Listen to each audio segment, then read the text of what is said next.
and we are live on YouTube. Awesome. All right, YouTubers, welcome to our reading of The Princess Bride. We've got a big cast here for you today, and we are going to do some quick introductions and then a quick little housekeeping notes, and then we'll get started reading.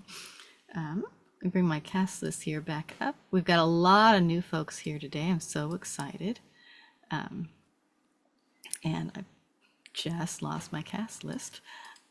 So I'll start with our three Wesleys. I forget who's starting us off with.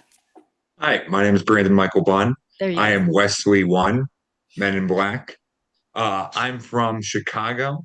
I go by he, him, and my social media is Bunsen Burner. Awesome. Is that on Facebook? That is on Instagram. Thank you On for Instagram. asking. Okay. All right. Let's jump down to Wesley number 2. That's Jack, I believe.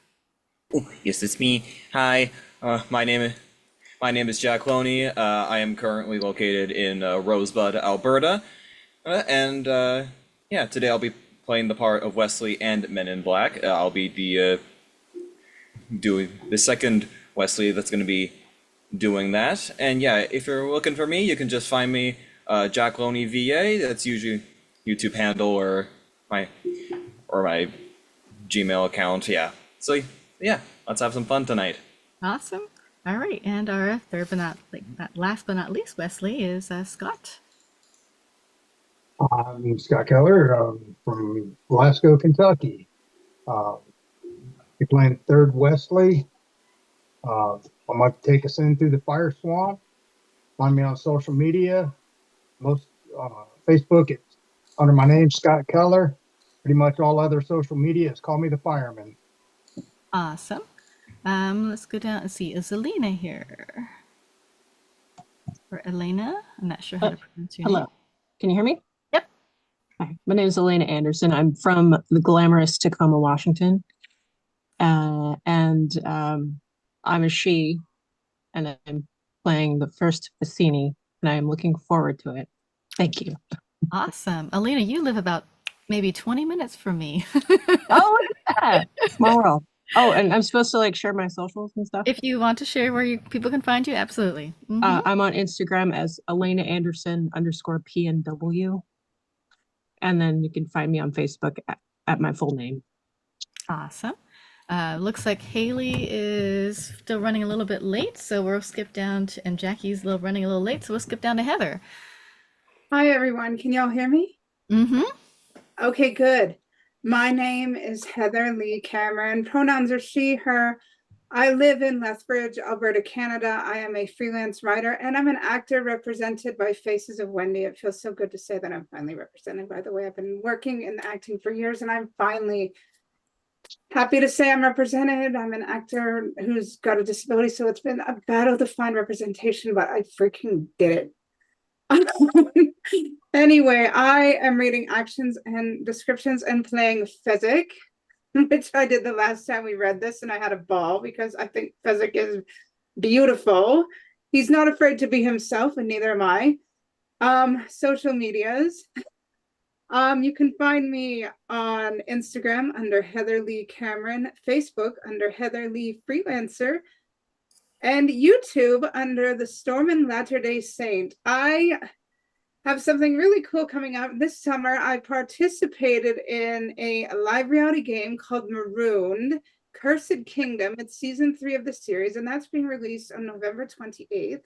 And the trailer is also available on YouTube, and I'll drop that in the chat and give it to anybody else who wants to enjoy it. And I'm also currently filming a little virtual film that will be released in December that's going to help raise money for food banks in North America. And I'm also looking for work actively. So if anybody wants to hire me, cool. And back to the food bank thing, I've done 2 previous seasons with this film company, as well as years and years and years of acting. But we raise money for food banks every year, and we always raise a lot of money, and it's great.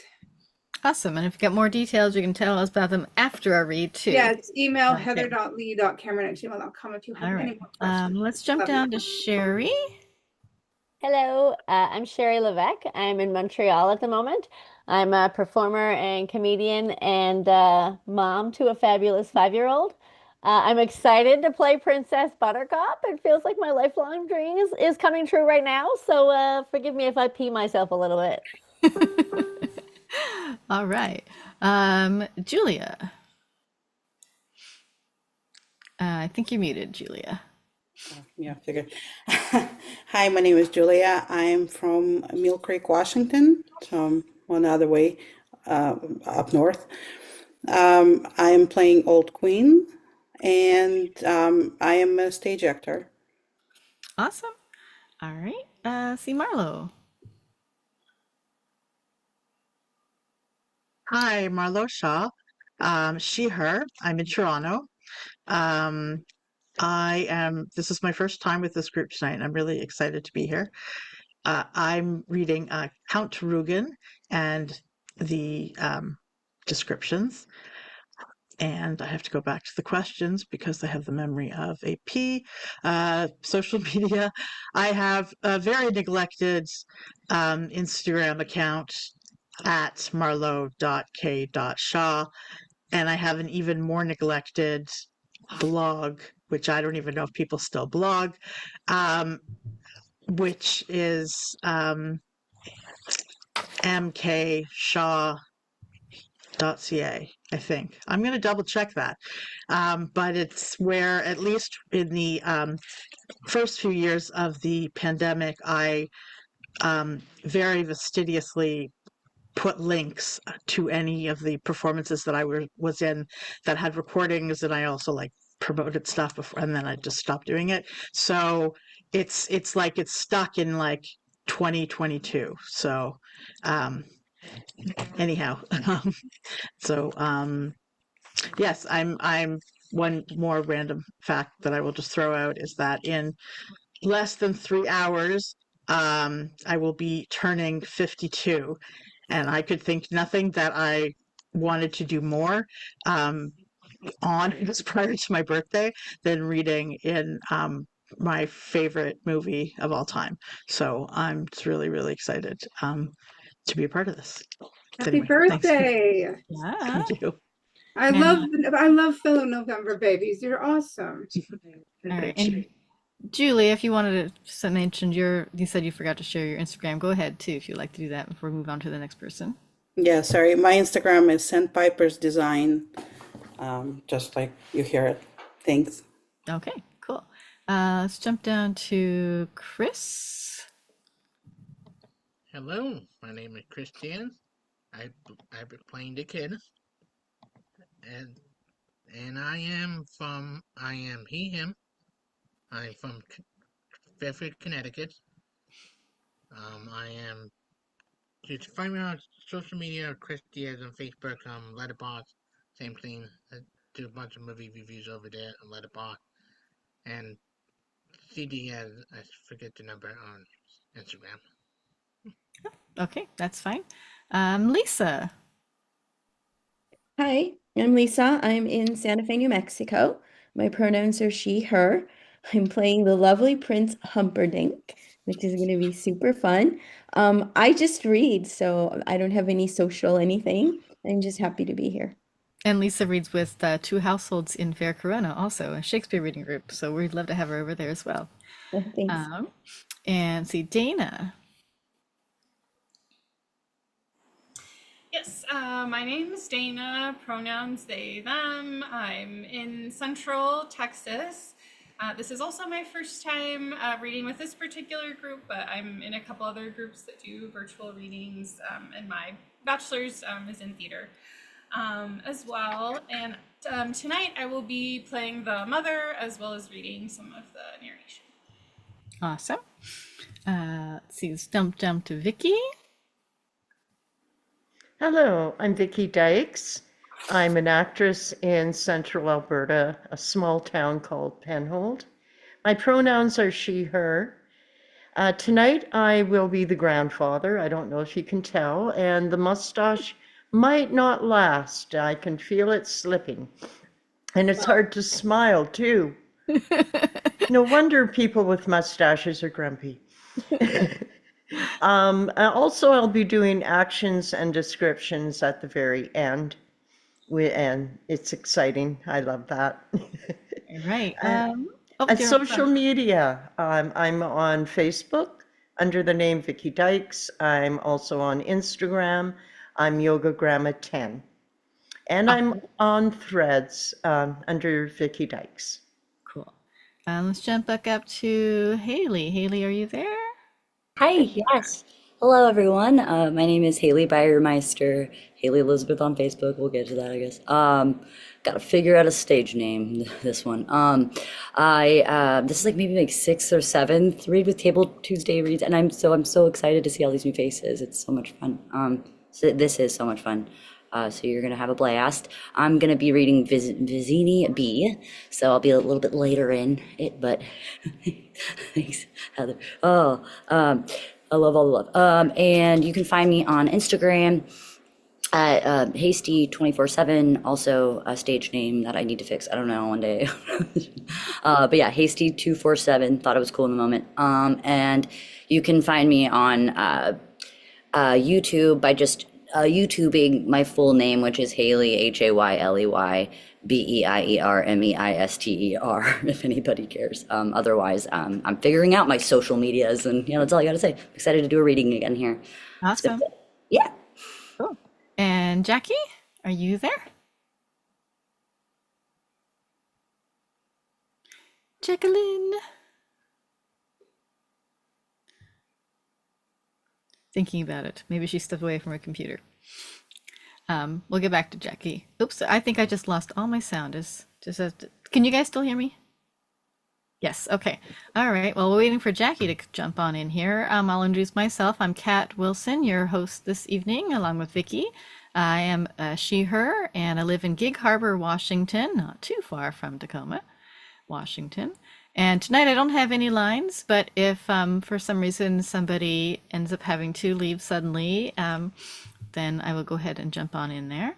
And then, John, I know you were hoping to have some lines today. We do have a full cast, but if you want to introduce yourself, you're welcome to do so. Hello, everyone. I'm John Thomas Gomez. My pronouns is they, them. I'm from Manila, Philippines. And I will just watching. And my social media is, you can follow me. I have 2 social media. I have 2 Instagram account. The JC Gomez Official. Follow me on JC Gomez Official on Instagram. And you can follow me my second account, my podcast page, the JC Gomez Show on Instagram.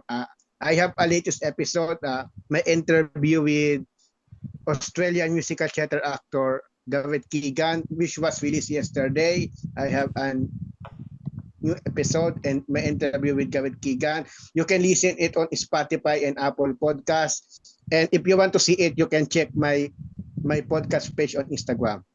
The Awesome. JC Gomez Show. That's it. All right. And Cool. John is awesome. Like, we love him. He's very talented. Jackie, are you there? Jackie's a very, very busy woman. She's in a lot of shows, and so she's actually probably in a rehearsal right now for another show, and so she may or not be actually in here, but her part does come in for a bit. So I mean, I can relate to a lot of shows, but I'm sure. So when her part will show up, then hopefully we'll get to hear from Jackie. I'm going to put into the chat just a couple of abbreviations for those unfamiliar with how film script abbreviations go. So EXT, if you happen to read, and that is exterior, and INT is interior, VO is voiceover, and OS is off screen. There may be a few other ones we come across. FX would be special effects. So if you happen to see those, that's what they stand for. And as we're reading, like I said, feel free to keep your screen on if you like, or off, depending on what, we're not picky. So we love to see audience reactions too. So if you're waiting your turn and want to react, that's perfectly fine. If you are doing something really distracting, folding laundry, dancing in the background, then we do ask you to turn your screen off. As far as muting or unmuting, obviously unmute when it's time for your line. If you forget to unmute, don't everybody all jump at once on that person. That's my job, is to say, hey, you need to unmute. And so that usually it's someone you can see they're reaching for the mouse. Give them a few minutes. That being said, because we want to try and get through this in a reasonable amount of time, try and be on time for your line so that you're not like, oh, now it's my turn, let me unmute here. So unmute a few minutes or so before your particular character has to speak. We're going to run straight through without an intermission. Although we will do a discussion afterwards, that's optional, but this makes, by going through and discussing the script, we get to learn a bit more about it. And every film script is different. This one is probably close to the final movie, but it's not exactly the same. You'll see there's some of the ad-lib lines that characters added in will not be in this script. Some lines that are not in the movie will be in this script. So you'll get to see some of the changes in there as well. So if you have the script memorized from watching the movie a million times, it won't be exactly the same. So try and read what's actually on the page. But we will take a break before we do the discussion afterwards. So if you do need to get up and, use the bathroom or something in the middle of the script, try and pick a scene you're not in. And you can keep the chat as lively as you like, so that you can say, hey, where are we? And we'll try and figure out where we are. We will be screen sharing the script, so it's fairly obvious where we will be. And then if for some reason you forget to unmute when you are not reading the screen, I may mute you. So be sure to check that before it's your turn to read. Are there any questions, or Vicky, did I forget anything I should have mentioned? Any questions from anyone before we start? Great. You're doing great. All right. Well, let me go ahead and put the script up here on the screen then. And I think Heather is our first actions and descriptions. But just a quick note too, that since this is not a stage script, and with the actions and descriptions since there's so many of you reading them, if you're not sure exactly where you start, it might be in the middle of the page. So usually it's near the end of like a logical end to a scene, but that might be in the middle of the page, and it won't be unless I marked. So keep an eye out in the chat, because I'll try and give people some cues as to when we switch who's reading the actions and descriptions. So Okay. where is the script? There's the script. Okay. So let me know when you can see it, and I'll probably need to make it a little bit larger for folks. So let's see if I can do this. And It's there. all right, is it big enough? Oh, is that too big? Too big. All right, let me move it down one. How's that? That's probably good. It might be a little too big. Our faces are covering. Okay, let me move it down one more. Is that That's good. okay? All You can right. always adjust how big the faces and the thing is by just moving the line over. So if you want And let me script bigger scroll and down to the people bottom of the script. Okay, so there's the actual type. Is that too small? That's a little small for me. but- Okay, let me try that one bit. And In case y'all need the script, the little what's it called, the Excel document where all the cast is, you can download it from there and pull up the PDF yourself if you need it way bigger. so I was trying to make it a little larger. Let's see here. My computer's a little slow today, it looks like. I pretty much can't even see anything. So Here, I how's screenshot that? it to my TV. Okay.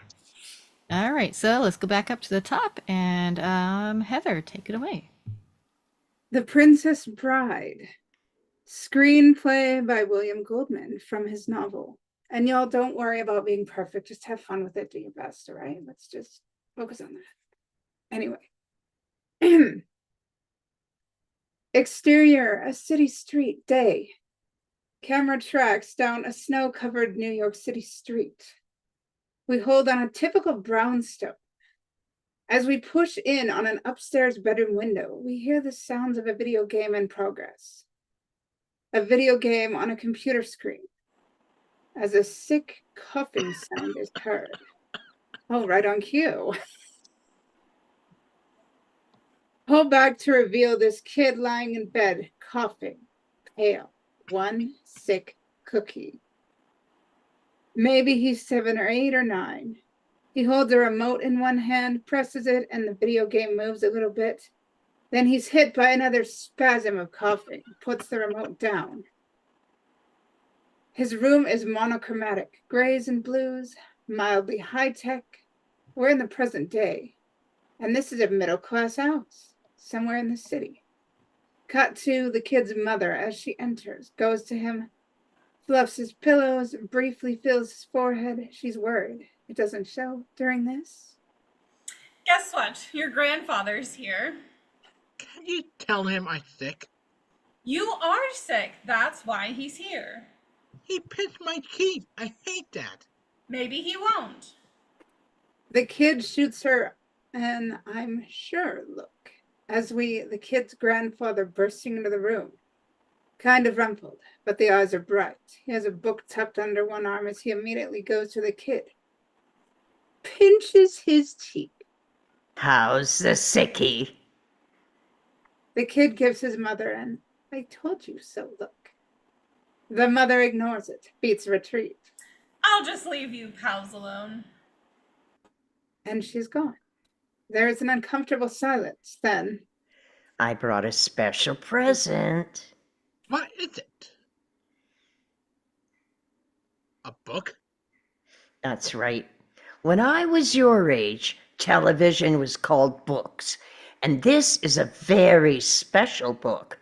It was the one my father used to read to me when I was sick, and I used to read it to your father. Has it got any sports in it? the grandfather suddenly passionate. Are you kidding? Fencing, fighting, torture, revenge, giants, monsters, chases, escapes, true love, miracles. The two of them as the grandfather sits in a chair by the bed. Doesn't sound too bad. I try to stay awake. The Princess Bride, Chapter 1.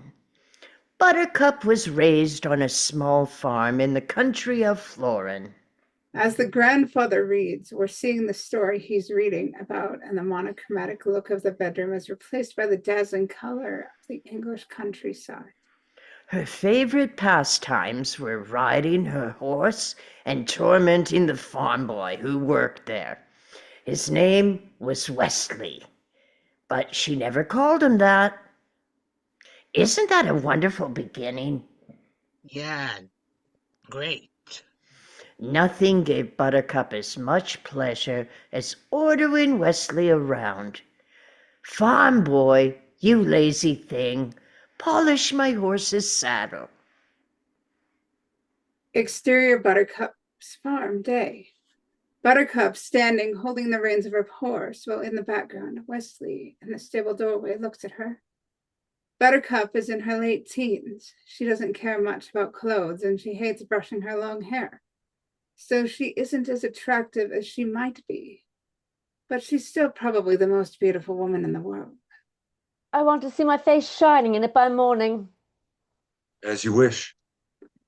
Wesley is perhaps half a dozen years older than Buttercup, and maybe as handsome as she is beautiful. He gazes at her as she walks away.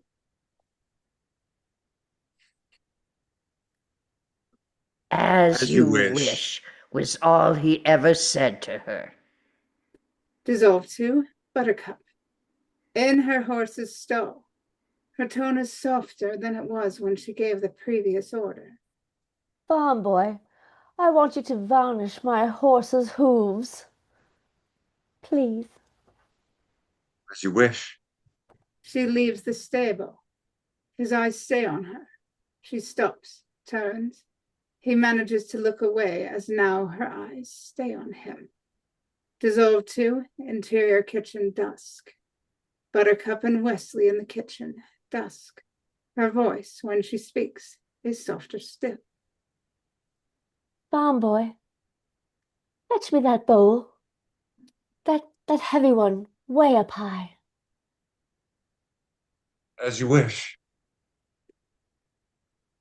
Wesley, Cut to Wesley walking away from the farmhouse as Buttercup stares after him.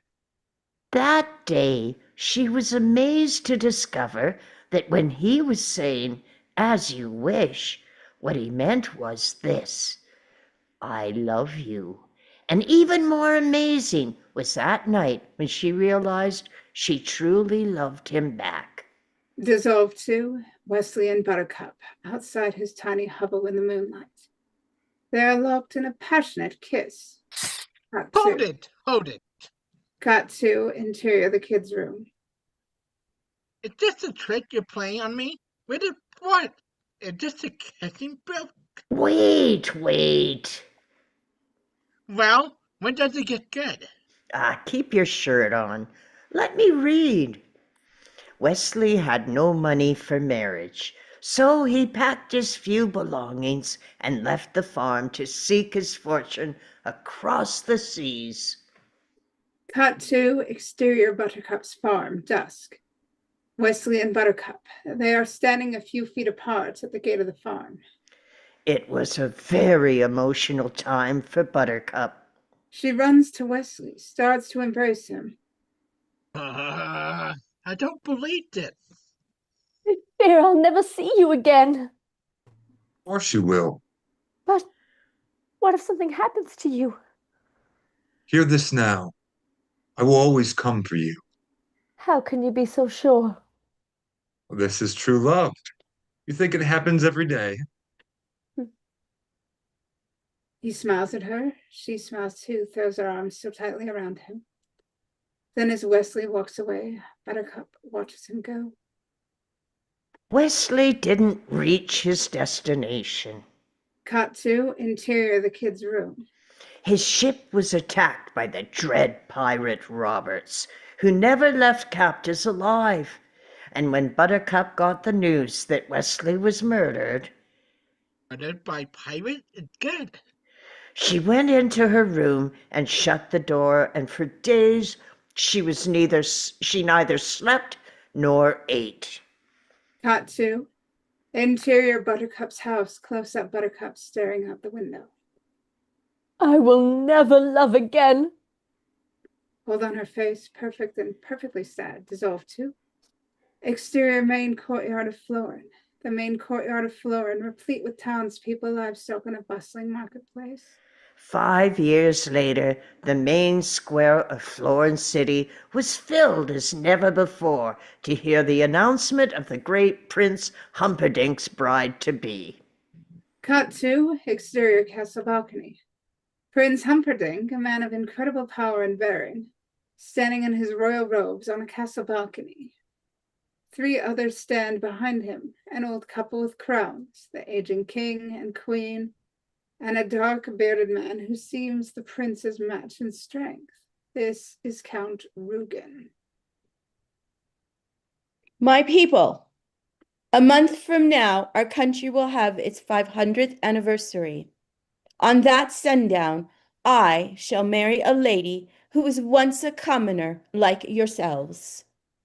But perhaps you will not find her common now.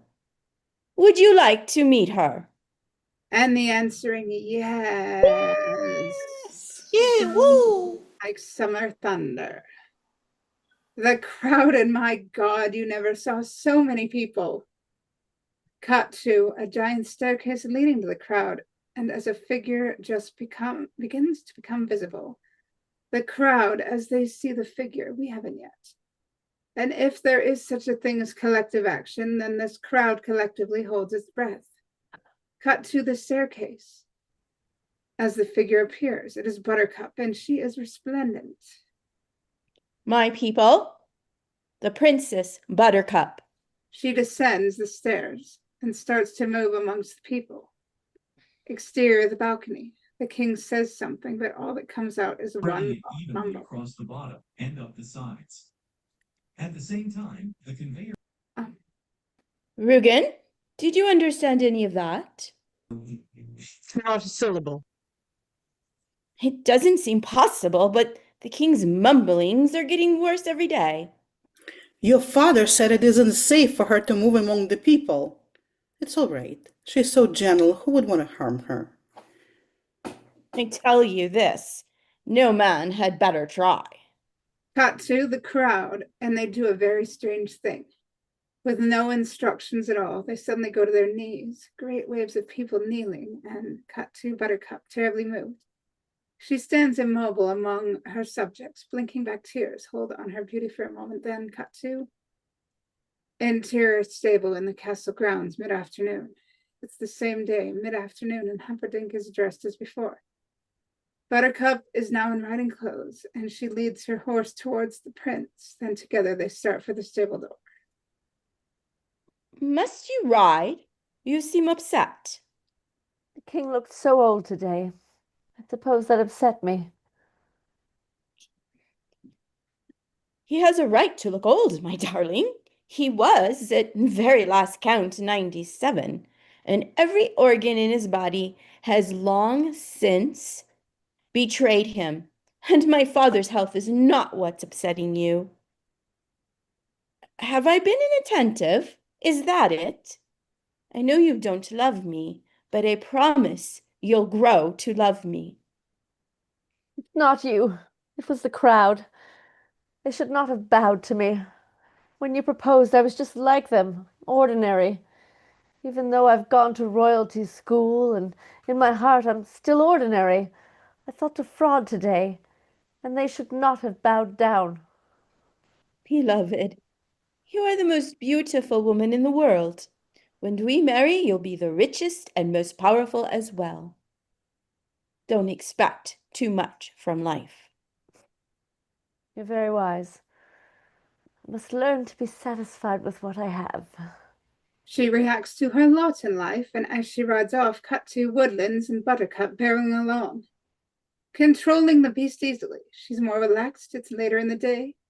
Cut to a wooded glen close to sundown, lovely, quiet, deserted.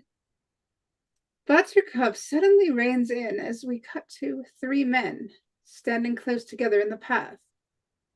Beyond them can be seen the waters of Florence Channel. The 3 men are not your everyday commuter types. Standing in front is a tiny man with the most angelic face. He is a Sicilian, and his name is Vicini. Behind him is a Spaniard, erect and taut as a blade of steel. His name is Inigo Montoya. Beside him is a mustached giant. His name is Fezzik. A word, my lady. We are but poor, lost circus performers. Is there a village nearby? There's nothing nearby, not for miles. Then there will be no one to hear you scream. What? He nods to the giant, Fezzik, who merely reaches over, touches a nerve on Buttercup's neck, and the start of a scream is all she can manage. Unconsciousness comes that fast. She starts to fall.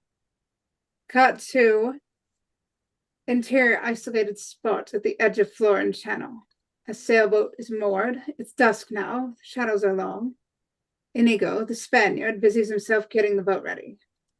The giant Fezzik carries Buttercup unconscious on board. Vicini rips some tiny pieces of fabric from an army jacket and tucks them along the saddle of Buttercup's horse.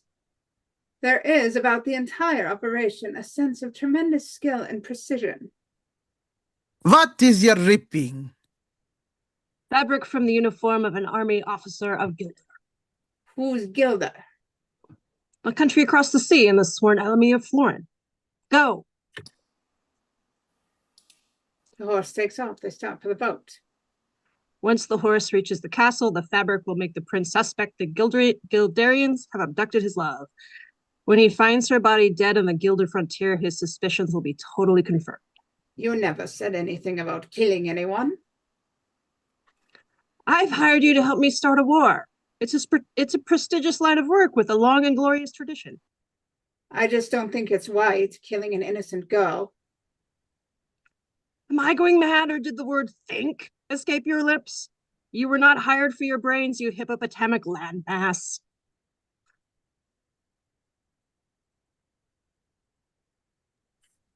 I agree with Fezzik. Close up Vicini in a fury. The sot has spoken. What happens to her is not truly your concern. I will kill her.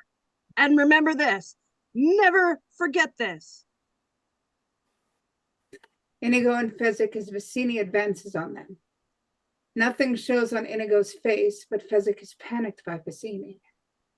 When I found you, you were so slobbering drunk you couldn't buy brandy. And you, friendless, brainless, helpless, hopeless.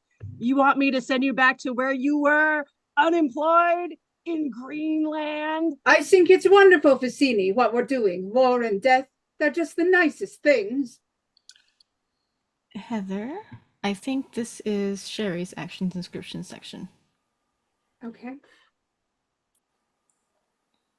Vizzini glares at him, then turns, leaves them. He always carries a knapsack, and now he opens it, takes out a piece of cheese. During this, Inigo has gone close to Fezzik, who is very distressed at the insults he's just received, as Inigo casts off. That Vizini, he can fuss. Fuss, fuss. I think he likes to scream at us. You've a great gift for rhyme. Yes, yes, some of the time. As they sail off. Interior, the sailboat. Oh, okay. Reach the cliffs by dawn. Inigo nods, glances back. Why are you doing that? Making sure we're not followed. Believe me, that would be inconceivable.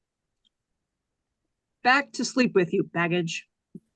Buttercup's body drains of energy. Her eyelids do not flutter now. Interior, the ship. The waves are higher. There are more clouds. Hours have passed and there is no movement, except for Inigo, who is staring back behind them. Stop doing that. We can all relax. It's almost over. You're sure no one could be after us? As I told you hours ago, it would be absolutely, totally, in all other ways inconceivable. No one in Gilder knows what we've done, and no one in Florin could have gotten here so fast. Out of curiosity, why do you ask? No reason. It's only that I just happened to look behind us, and something's there.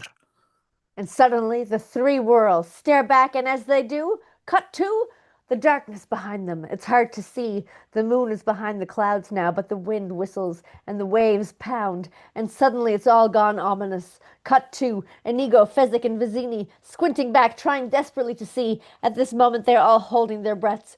Cut to the darkness behind them, and there's still nothing to be seen. It's still ominous, only now it's eerie too. Then the moon slips through, and Inigo is right. Something is very much there. A sailboat, black, with a great billowing sail. Black. It's a good distance behind them, but it's coming like hell, closing the gap. Cut to Inigo, Fezzik, Vizzini staring at the other boat. Probably some local fishermen out for a pleasure cruise at night through eel-infested waters. And now as the sound comes from the boat, they turn as we... Buttercup diving into the water, starting to swim away. Cut to Vizzini screaming. Get in! Get after her! I don't swim! I only dog paddled. I can hear her kicking. Veer left. Moon, gone now. Darkness again. Buttercup, still close to the boat, switching from a crawl to a silent breaststroke. The wind dies, and as it does, something new is heard. A not too distant, high-pitched, shrieking sound. Buttercup stops suddenly, treads water. Interior, the boat. Do you know what that sound is, Highness? Those are the shrieking eels. If you doubt me, just wait. They'll always grow louder when they're about to feed on human flesh. Buttercup, treading water, still not far from the boat. The shrieking sounds are getting louder and more terrifying. Buttercup, stay silent. The boat, continuous. If you swim back now, I promise no harm will come to you. I doubt you will get such an offer from the eels. Buttercup, and she's a gutsy girl. The shrieking sound is louder still, but she doesn't make a sound. Behind her now something darker and gigantic slithers past. Vizzini shouting it out. I won't warn you again. Call out your position or die. Buttercup in the water, and she's scared. Sure, petrified. Who wouldn't be? But she makes no reply. And now a shrieking eel has zeroed in on her, and now she sees it. A short distance away, circling, starting to close. And Buttercup is frozen, trying not to make a movement of any kind. And the eel slithers closer, closer, and Buttercup knows it now. There's nothing she can do. It's over, all over. And now the eel opens its mouth wide, and it's never made such noise. And its great jaws are about to clamp down. Ah! She does not get eaten by the eel at this time. And the second we hear him, cut to interior kid's room. The kid looks the same, pale and weak, and maybe he's gripping the sheets a little too tightly with his hands. What? I said the eels don't get her. You look nervous. I wasn't nervous. His grandfather says nothing, Well- just waits. Well, maybe I was edgy, but that's not the same thing. Perhaps I should stop for now. You can read a little more if you want to. I don't mind. Interior of the boat. Do you know what that sound is, Your Highness? Wait. Those are the shrieking eels. I think they repeated my line. Nope, that's Bye-bye. right. That's right. That, Grandpa, you did that already. My mistake. Oh, forgive me. A whole series of blurred images whizzing past until suddenly one of them freezes. What's happened, of course, is that the grandfather has slipped forward some pages in the book that he's reading. And we're back where we were at the last moment we saw her. Buttercup frozen, the shrieking eel, jaws wide, about to clamp down as we cut to two giant arms reaching down, easily lifting Buttercup free, and the other grabbing the eel. Full back to reveal the boat and Fezzik, Buttercup, safe in his giant arms as he deposits her on the deck and then proceeds to rip the giant eel lengthwise in two. Yuck. He throws both halves back into the water. I suppose you think you're brave, don't you? Only compared to some. Look! He's cut our lead in half! The man in black in his boat almost seems to be flying. Vizzini crying out in triumph. Doesn't matter, he's too late. See? The cliffs of insanity!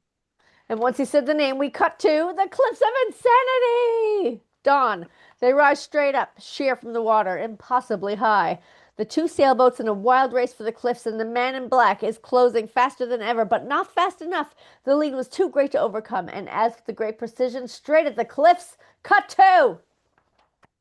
And Sherry, safe. this will be Julia's section for action descriptions. Sorry. Go ahead, Vizzini. We're safe. Only Fezzik is strong enough to go up our way. He'll have to sail around for hours till he finds a harbor.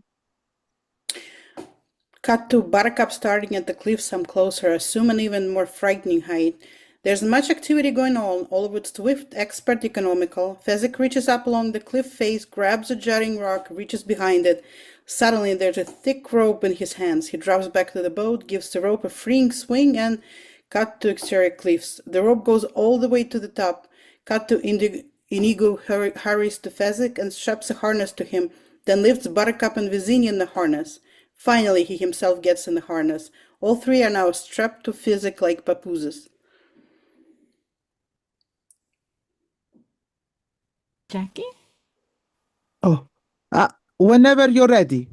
Everyone steady? If you please. I'll climb with ease. Oh, a good one, Fezzik. And he starts to ascend the rope, carrying them all along with him as he goes. I hate those stupid rhymes of yours. They keep Fezzik cheery. They help him with his work. Cut to the man in black, sailing in toward the cliffs of insanity, watching as Fezzik rises swiftly through the first moments of dawn. Cut to the top of the cliffs looking down. Fezzik's group is only faintly visible far below. This is the first time we've gotten the real vertigo feeling, and it's a gasper. Cut to Fezzik climbing on Buttercup was almost out of her mind with fear.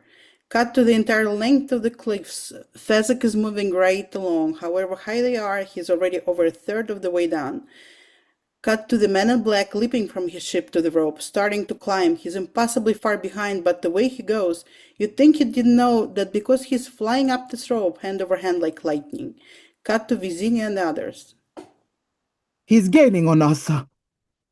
Inconceivable! He prods Fezzik, who nods, increasing his pace.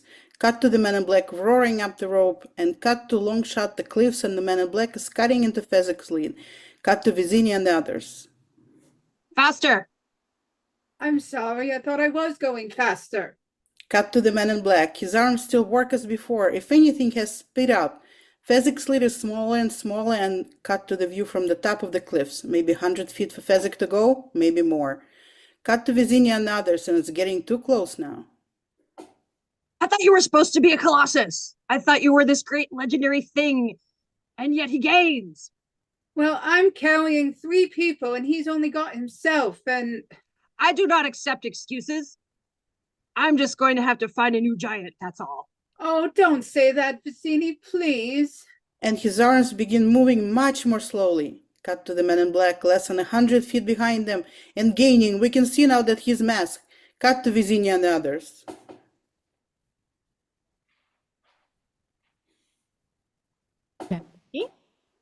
You shouldn't insult Fezzik.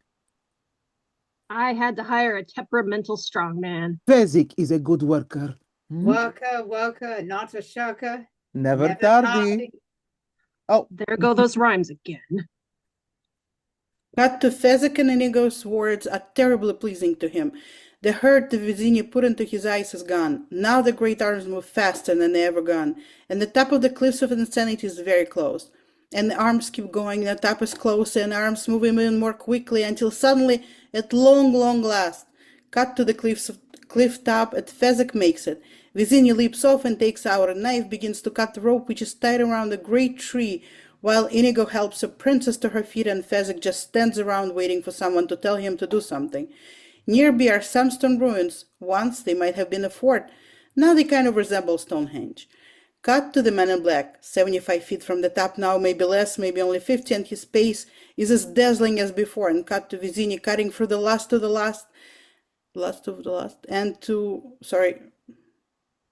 cut to the rope slithering across the ground and out of sight toward the channel like some great serpent at last going home. Cut to Fezzik standing with Inigo and Buttercup by the cliff's edge. Has very good arms. The man in black hanging suspended hundreds of feet in the air, holding to the jagged rocks, desperately trying to cling to life. Cut to Vizinia, stunned, running to the others, looking down. He didn't fall? Inconceivable! You keep using that word. I don't think it means what you think it means. My God, he's climbing. Cut to the man in black, and so he is. Very slowly, he's picking up his way upward, sometimes a foot at a time, sometimes an inch. Cut to the group at the top staring down. Whoever he has obviously seen us with the princess, and he must therefore die. I need you to carry her. We'll head straight for the Gilder frontier. Catch up when he's dead.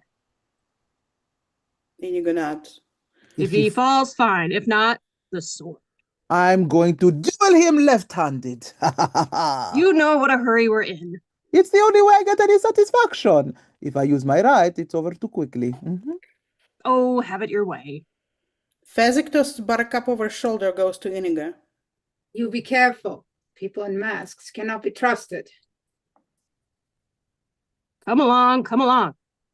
Fezzik nods, hurries after Vizzini. Inigo, he watches them. Indigo. He watches them depart, then turns, peers down over the cliffs. Cut to the man in black, perhaps 50 feet below, still making his perilously slow way towards the top of the cliffs. From the pace he's able to set, it could take hours. Cut to Inigo. He watches a moment more, then paces, fingers snapping. He is a taut and nervous fellow, and has never been one for waiting around. Cut to the man in black, climbing on. He must be 6 inches closer to the top than when we last saw him.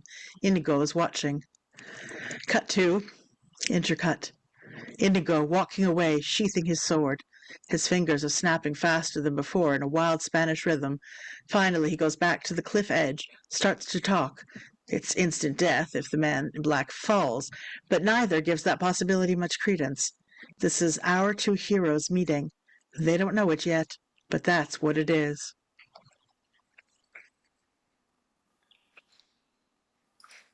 Jackie?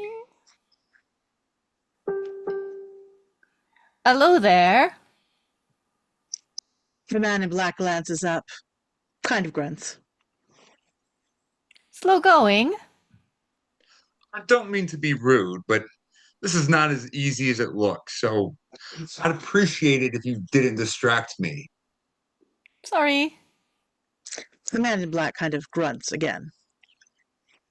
I don't suppose that you could speed things up. If you're so anxious to hurry things, you could lower a rope or tree branch or find something useful to do. I could do that. I got some rope up here, but I don't think you'd accept my help since I'm only waiting around to kill you. Does put a damper on our relationship. But I promise I will not kill you until you reach the top. Well, that's comforting. But I'm afraid you're just gonna have to wait. I hate waiting. I could give you my word as a Spaniard. No good. I know too many Spaniards. And he just hangs in space, resting, gathering strength. Isn't there any way you'll trust me? Nothing comes to mind. And on these words, camera zooms into a close-up of Inigo. He raises his right hand high. His eyes blaze. His voice takes on a tone we have not heard before. I swear on the soul of my father, Domingo Montoya, you will reach the top alive. Cut to the man in black. There's a pause, then quietly. Throw me the rope. Cut to Inigo. He dashes to the giant rock the rope was originally tied to, grabs a small coil of rope, hurries back to the edge, and as he hurls it over, cut to the rope. It hangs close to the man in black. He releases the rocks, grabs the rope, hangs helplessly in space a moment, then looks up at Indigo and cut to Indigo, straining, forcing his body away from the cliff edge, and cut to the man in black, rising through the early morning light, slowly, steadily, and as the cliff top at last comes within reach, cut to Indigo, watching as the man in black crawls to safety, then sprawls exhausted on the rough, rocky ground. Indigo comes over and sits on a stone by the man in black. Thank you. We will wait until you're ready. Again, thank you. The man in black wears gloves. Indigo stares at them. I don't mean to pry, but you don't by any chance happen to have 6 fingers on your right hand? He glances up. The question clearly baffles him. You always begin conversations that way. My father was slaughtered by a 6-fingered man. He was a great sword maker, my father, and when the 6-fingered man appeared and requested a special sword, my father took the job. He slaved a year before he was done. He hands the sword to the man in black. I've never seen its equal. Cut to close up, Indigo. Even now, this still brings pain.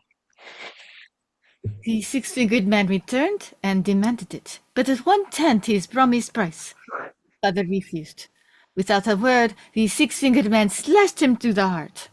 I loved my father, so naturally I challenged his murderer to a duel. But I failed. The 6-fingered man left me alive, but he gave me these. Cut to the man in black, looking up at Indigo. How old were you? Almost 11. And when I was strong enough, I dedicated my life to the study of fencing, so the next time we meet, I will not fail. I'll just go up to the 6-fingered man and say, "Hello, my name is Inigo Montoya. You killed my father. Prepare to die." You've done nothing but study swordplay. More pursuit and steady lately. You see, I cannot find him. It's been 20 years now, and I'm starting to lose confidence. I just work for Vicini to pay the bills. There's not a lot of money in revenge.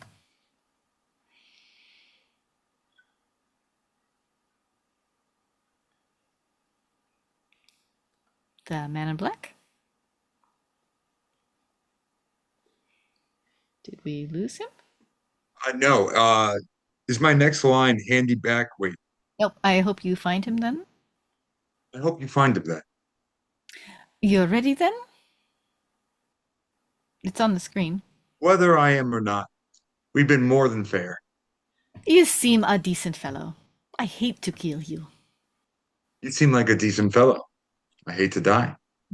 Begin. And on that word, cut to the two of them. And what we are starting now is one of the 2 greatest sword fights in modern movies. The other one happens later on. And right from the beginning, it looks different because they aren't close to each other None of that sword crossing on guard garbage. No, what we have here is two men, two athletes, and they look to be too far away to damage each other, but each time one makes even the teeniest feint, the other counters, and there is silence. And as they start to circle, cut to the man in black. Hidden, man in black's eyes, hidden behind the mask, but bright, and cut to the six-fingered sword, feigning here, feigning there, and cut to the man in black, almost off balance, but he's got it back, and as he does, cut to Indigo's feet. And suddenly they seem to fly as he leaps forward an incredible distance, and while he's in the air, cut to the man in black, jumping brilliantly to one side, and as Indigo flies at him, their swords cross. Then again, and the sound comes so fast it's almost continual. You're using Benetti's defense against me. Thought it was fitting, considering the rocky terrain. Naturally, you must expect me to attack with Capaferro. And as he shifts the style now,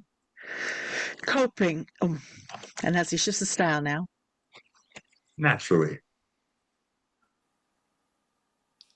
But I find Probretti cancels out Capaferro. Don't you?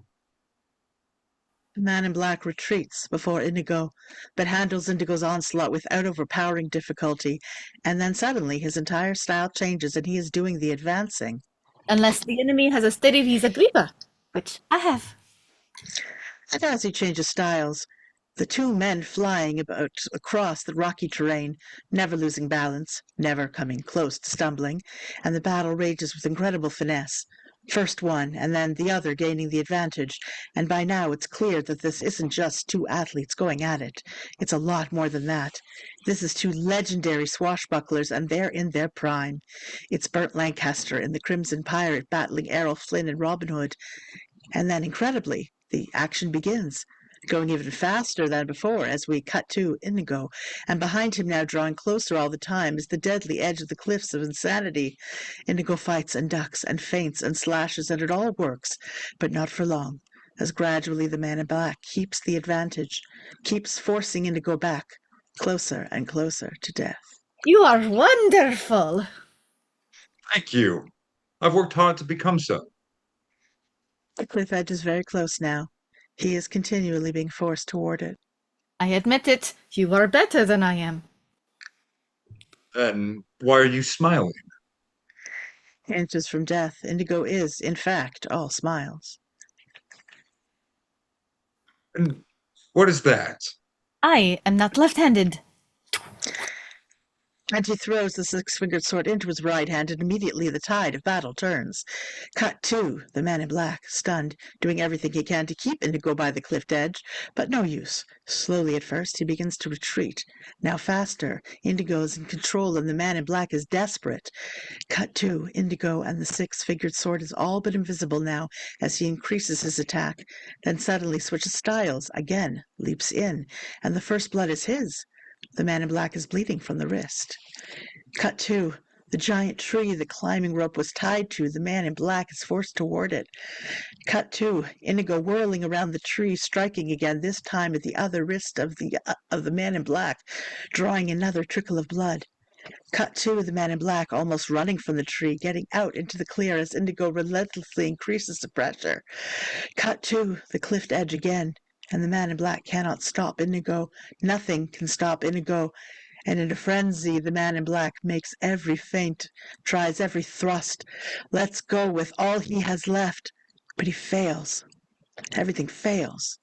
He is almost to the cliff edge when he glances back, sees his near fatal position, tries one or two final desperate moves, but they are nothing. You are amazing.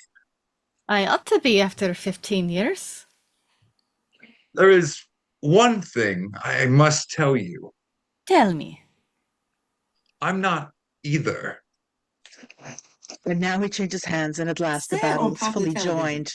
Cut to Indigo, and 1973. to his amazement, he is being forced back. He tries one style, another, but it all comes down to the same thing. The man in black seems to be in control. Who are you? One of no consequence. I must know. You're used to being disappointed. To the man in black, moving like lightning, and he thrusts forward, slashes, darts back, all in an almost single movement, and cut to Indigo stunned, looking at his arm. It is bleeding. Cut to the man in black, and again he thrusts forward faster even than before, and again he slashes, but cut to Indigo, and there is never a move anyone makes that he doesn't remember. And this time he blocks the slash, slashes out himself with the six-fingered sword, and although the man in black manages to retreat out of range of the blow, the tide of battle has changed again, with Indigo back in command, as they speed across the rock-filled terrain, dodging and lunging and feinting and trickling, their swords in constant contact. Cut to Indigo's feet, moving with the grace and speed of a great improvisational dancer. Cut to Indigo's sword hand, as it flicks the great weapon, and the power in his wrist is tremendous. Cut to the mighty six-fingered sword, as the light does its best to keep up with it, and now, at long last, cut to Indigo's face, and something terrible is written behind his eyes. He has given his all, done everything man can do, tried every style, made every maneuver, but it wasn't enough. And on his face for all to see is the realization that he, Inigo Montoya of Spain, is going to lose. Cut to the man in black, moving in for the end now, blocking everything, muzzling everything, and cut to the six-fingered sword, sent flying from Indigo's grip. He stands helpless only a moment. Then he drops to his knees, bows his head, shuts his eyes. Kill me quickly. I would as soon destroy a stained glass window, as an artist like yourself. However, since I can't have you following me. And he clunks Indigo's head with his heavy sword handle. Indigo pitches forward unconscious. Please understand that I hold you in the highest respect. And we switch to Chris as narrator. Bulldog of Vizzini. Inconceivable! Pull back to reveal Vizzini standing down from a narrow mountain path as far as below. The man in black can be seen running. Fezzik carrying the princess down alongside a little later in the morning. Give her to me. Catch up with us quickly. What do I do? Finish him. Finish him. Finish him your way. Oh, good. My way. Thank you, Bassini. My way indeed, of course. Which way is my way? A couple of boulders, nothing detected, maybe yarded diameter. Vizzini points to them. There is a large tree nearby. Pick up one of those boulders. Move behind the tree. Vizzini was finished, pointing down along the mountain path. In a few minutes, the man in black will come running around that bend. Trim it, his reed, in his view. Hit it with the boulder. And Vizzini Buttercup hurry away. My way is not exactly sportsmanlike. He stands motionless in the tree shadow, the boulder crater easily in hand, as we cut to the man in black. Reach up the mountain trail. Ahead is a bend in the trail. He see it? It's slow. Then he stopped listening. Fenris waiting around the bend. Deep in the shadows, he does not move. There's absolutely no sound. Cut to the man in black, satisfied by the silence. He stopped forward again, and he round the bend. Cut to Fenris. The instant the man in black head come into view, he stepped out, fired the boulder like a rocket, and cut to the man in black and railed the boulder until it was too late. He caught frozen and cut to the boulder zooming dead into the camera, and cut to the man in black, and the boulder missed him by and harmlessly down now. Fenris, he moved into the mountain pass. He had picked up the other boulder and held it lightly. Did that on purpose. I didn't have to miss. I believe you, but what happens now? We face each other as God intended in a sportsmanlike manner. No tricks, no weapons. Skill against skill, alone. You mean you'll put down your rock and I'll put down my sword and we'll try to kill each other like civilized people? I can kill you now. He gets too soft to throw, but the man in black shakes his head. He takes off his sword as Gabbard begins to push toward the giant. Frankly, I think the odds are slightly in your favor at hand fighting. It's not my fault being the biggest and the strongest. I don't even exercise. He flipped the rock away. Exit the mountain path. The mountain path and are the two men, the man in black and not now, and the Harvard's been a shrimp.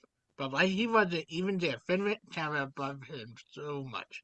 The moment paused, and then the man in black dived at Fenrir's chest, slamming sounded stranded blow in the stomach, twisted arm severely, fed skillfully into the beautifully amplified bear hug, and General made any number of terrific wrestling moves. Fenrir just stand there, kind of taking in the scenery. Finally, the man in black pushed himself away and stood up at the giant. Are you just fiddling around with me or what? I wanted you to feel like you were doing well. I always hated for people to die embarrassed. They start get set to begin again. Then suddenly, cut to Fenrir as he jumped forward with stunning speed for anyone his size. He reached for the man in black, grabbed him, and had the man in black slip away. Fenrir reached again, grabbed him again. The man in black dropped to his knees, spin loose. Fenrir go right down with him, take him in both his arms. Then the man in black twitched free, jumped to his feet, panting from the effort. You're quick. A good thing too. Why do you wear a mask? Were you disfigured at birth or burned by acid or something like that? Oh, no, they're just terribly comfortable. I think everyone will be wearing them in the future. Cut to Fenrir considered the moment, then attack, and he moved quickly last time. This time he plotting, and as the man in black slipped down to avoid the charge. Fenrir moved right with him, only instead of twitching feet and jumping to his feet, the man in black jumped for Fenrir's back, and in a moment he was riding him, and his arm had Fenrir's throat. Lock across Fenrir's right pipe, one in front, one behind. The man in black began to squeeze tighter. I just figured out why you're giving me so much trouble. Fenrir as he charged towards a huge rock that lined the path, and just as he reached it, he spun his giant body so that the entire weight of the charge was taken by the man in black. Cut to the man in black. And the power of the charge is terrible, the pain enormous, but he clung to the grip at Fenrir's windpipe. Oops, sorry. Why is it, do you think? Well, I haven't fought just one person in so long now. I've kind of been specializing in groups, battling gangs for local charities, that kind of thing. Cut to another huge rock on the other side of the path. Again, Fenrir charged slower this time, but still in... Hold on. Charged slower this time, but still charged, but again he spun and creamed the man in black against the rough boulder. Cut to the man in black, and the punishment is terrible, and for the moment, see as he's going to let go of Fenrir's windpipe and crumble, but he doesn't. He hold on. Why should that make such a difference? Well, you see, you'd use different moves when you're fighting half a dozen people than when you've only got one to worry about. Then Fenrir slammed the man in black against the boulder, only this time his power diminished. Fenrir started to slowly collapse. Cut to Fenrir, and now there isn't so much breathing coming. The man in black holding his grip as Fenrir tried to stand, halfway make it, but there is no air. Back to his knee he falls, hold there for a moment, spit down to all fours. The man in black increased the pressure. Fenrir tried to fall, but there's just no air. No air. Fenrir goes to the earth and lies still. Fenrir and the man in black turned him over, put a hand to his Fenrir's heart, and beat. The man in black stared. I do not envy you the headache you'll have when you awake. But in the meantime, rest well and dream of large women. As he dashed off among the mountain path, we cut to the next person who reading narration. Close on, a knife pointed at a throat. Pull back to reveal Vizini munching on an apple, holding the knife to Buttercup's throat. She is blindfolded. A picnic spread is laid out.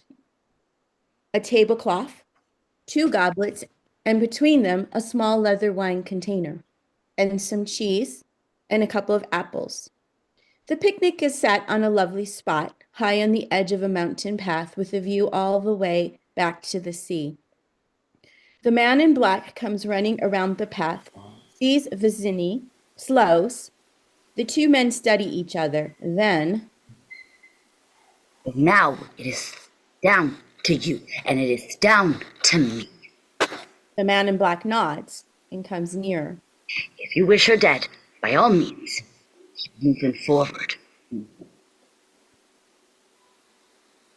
And he pushes his long knife harder against Buttercup's unprotected throat. Let me explain. There is nothing to explain.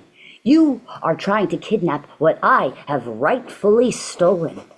Perhaps an arrangement can be reached. There will be no arrangement.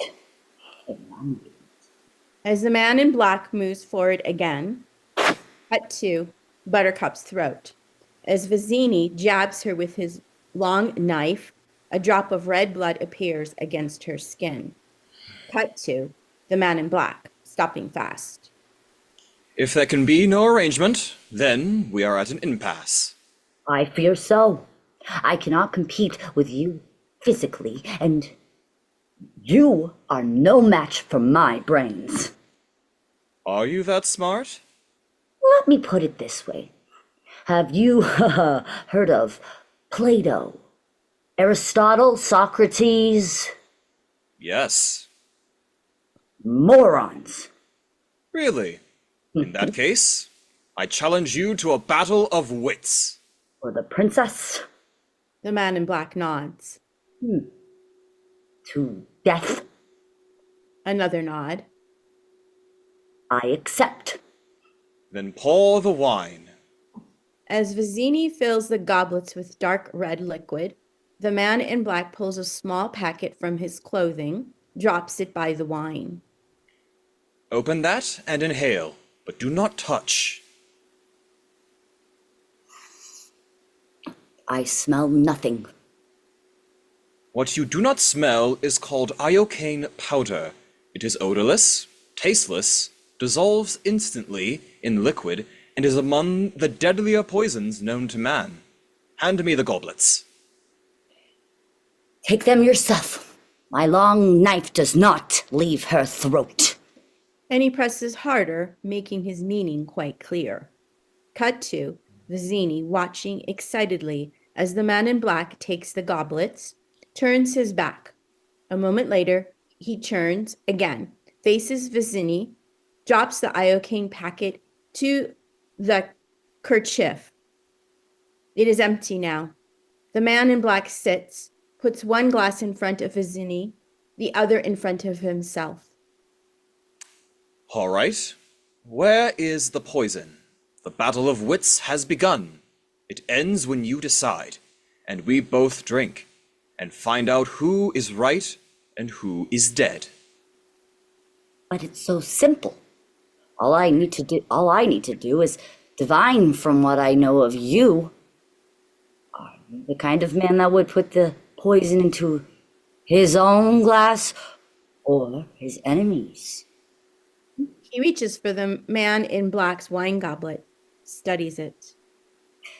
Now, a clever man would place the poison in his own goblet, because he would know that only a great fool would reach for what he was given.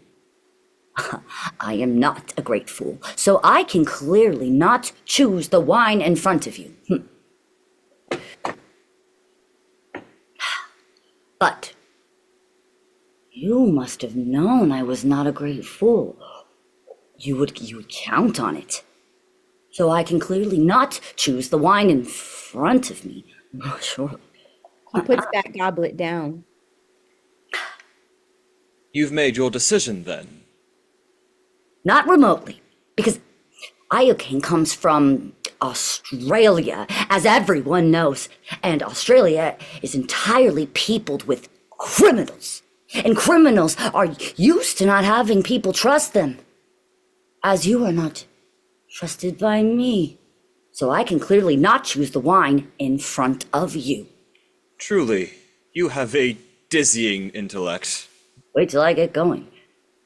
Where was I? Yes, Australia. And you must have suspected I would have known the powder's origin. So I can clearly not choose the wine in front of me. You're stalling now. You'd like to think that, wouldn't you? You've beaten my Turk, which means you are exceptionally strong. So you could have put it in your cup, trusting on your strength to save you, you know? So I can clearly not choose the wine in front of you. But you also bested my Spaniard, which means you may have studied. And in studying, you must have learned that man is mortal, so you would have put the poison as far from yourself as possible. So I can clearly not choose the wine in front of me. As Vizini's pleasure has been growing throughout, the man in black's has been fast disappearing. You're just trying to trick me into giving away something. It won't work. It has worked! You've given everything away! I know where the poison is. Then make your choice. I will. And I choose, And suddenly he stops, points at something behind the man in black. What in the world can that be? Man in black, turning around, looking. Where? I don't see anything. Cut to Vizini, busily switching the goblets while the man in black has his head turned. Oh, Black, I could have sworn I saw something. Oh, no matter. The man in black turns to face him again. Vizini starts to laugh. What's so funny? Tell you in a minute. First, let's drink. Me from my glass, you from yours. And he picks up his goblet. The man in black picks up the one in front of him. As they both start to drink, Vizini hesitates a moment. Then, allowing the man in black to drink first, swallows his wine. You guessed wrong.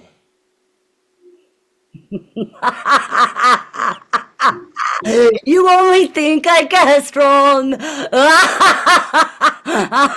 That's what's so funny. I switched the glasses when your back was turned. Cut to the man in black. There's nothing he can say. He just sits there. Cut to Vizini watching him. Fool! You fell victim to one of the most classic blunders. The most famous is never get into trouble in a land of war in Asia. But only slightly less well known is this. Never go in against a Sicilian when death is on the line. He laughs and roars and cackles and whoops and is in all ways quite cheery until he falls over dead. The man in black, stepping past the corpse, taking the blindfold and bindings off Buttercup, who notices Vizini laying dead. The man in black pulls her to her feet. Who are you? I am no one to be trifled with. That is all you ever need to know. Sorry. He starts to lead her off, dragging her behind him. To think, all that time, it was your cup that was poisoned. We switch to Dana as narrator. Close up, the man in black. They were both poisoned. I've spent the last years building up immunity to iocane powder. And with that, he takes off, dragging her behind him. Cut to exterior, wild stretch of terrain. The man in black comes running into view, still dragging Buttercup, who sometimes stumbles, but he keeps forcing her along. Finally, when she is close to exhaustion, he lets go of her. Catch your breath. If you'll release me, whatever you ask for ransom, you'll get it, I promise you. And what is that worth? The promise of a woman? You are very funny, Highness. I was giving you a chance. Does it not matter where you take me? There is no greater hunter than Prince Humperdinck. He can track a falcon on a cloudy day. He can find you. You think your dearest love will save you? I never said he was my dearest love. And yes, He will save me. That I know. You admit to me that you do not love your fiancé? He knows I do not love him. You are not capable of love, is what you mean. I have loved more deeply than a killer like yourself could ever dream.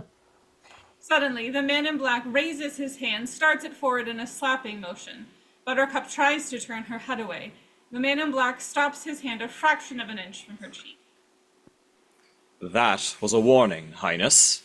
The next time my hand flies upon its own, for where I come from, there are penalties when a woman lies. And suddenly he grabs her hand, and they are once again racing away. Cut to Prince Humperdinck, lying on the top edge of the Cliffs of Insanity, his body dangerously over the side, staring down. Cut to Count Rugen, mounted, watching. Behind him, half a dozen armed warriors, also mounted. A great white horse waits riderless in front. The prince nimbly jumps to his feet, begins examining the rocky ground. To an ordinary eye, that's all it looks like, rocky ground. But not to Humperdinck. And maybe he isn't the best hunter in the world. Then again, maybe he is. Because as he begins to put his feet into strange positions, we realize that what he is doing is miming fencers. Here was a mighty duel. It ranged all over. Now he changes hands, still in mime, shifting the imaginary sword. He shakes his head. It makes no sense. Sometimes they held with the left foot, sometimes the right. Cut to Prince Humperdinck continuing his miming, and he's following the course of the duel. It's incredible. They were both masters. One, how did it end? My guess would be that the losers ran off alone that way, while the winner followed these footprints towards Gilder. Cut to the prince and the count moving rapidly towards their horses. Shall we track them both? The loser is nothing. Only the princess matters. Clearly, this was all planned by warriors of Gilder, and we must all be ready for whatever lies ahead. Could this be a trap? I always think everything could be a trap, which is why I'm still alive.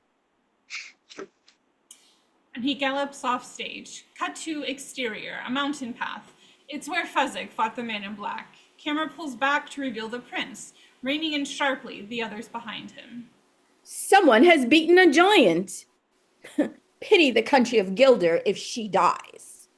Cut to exterior, around Vizzini's body. The picnic is spread as before. Camera pulls back to reveal the prince kneeling by the body as the others ride up. The prince grabs up the empty poison packet, hands it to Rogan after first sniffing it himself. Okay, I bet my life on it. And there are the princess's footprints. She is alive, or was 2 hours ago. And as he vaults onto his horse and they all charge off, cut to Buttercup, being spun into camera view, falling heavily as the man in black releases her.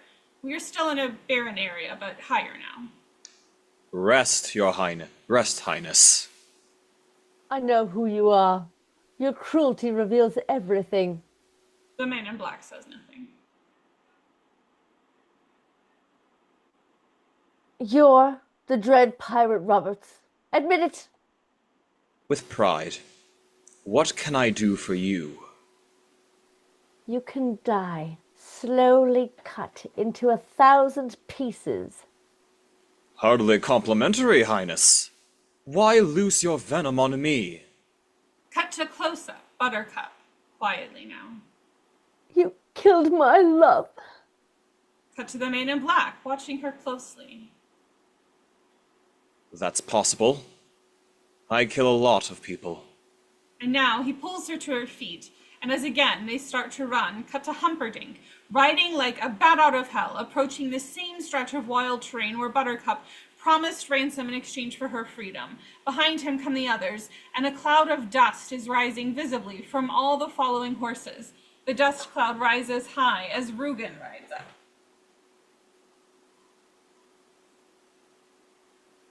She was alive 50 minutes ago, and if she is otherwise when finding her... Camera moves into a close-up of Prince Humperdinck. His rage is almost beyond control. I shall be very put out. From his fury as they take off. Cut to the man in black leading Buttercup along the edge of an almost sheer ravine. The drop is sharp and severe. Below, the ravine floor is flat, but getting there would not be half the fun. Who was this love of yours? Another prince like this one? Ugly, rich, and scabby? No, a farm boy. Poor and perfect, with eyes like the sea after a storm. Cut to Buttercup, close up, and probably if she did not hate Robert, so there would be tears. Your ship attacked, and the dread pirate Roberts never takes prisoners. I can't afford to make exceptions. Once word leaks out that a pirate has gone soft, people begin to disobey you. And then it's nothing but work, work, work all the time. You mock my pain!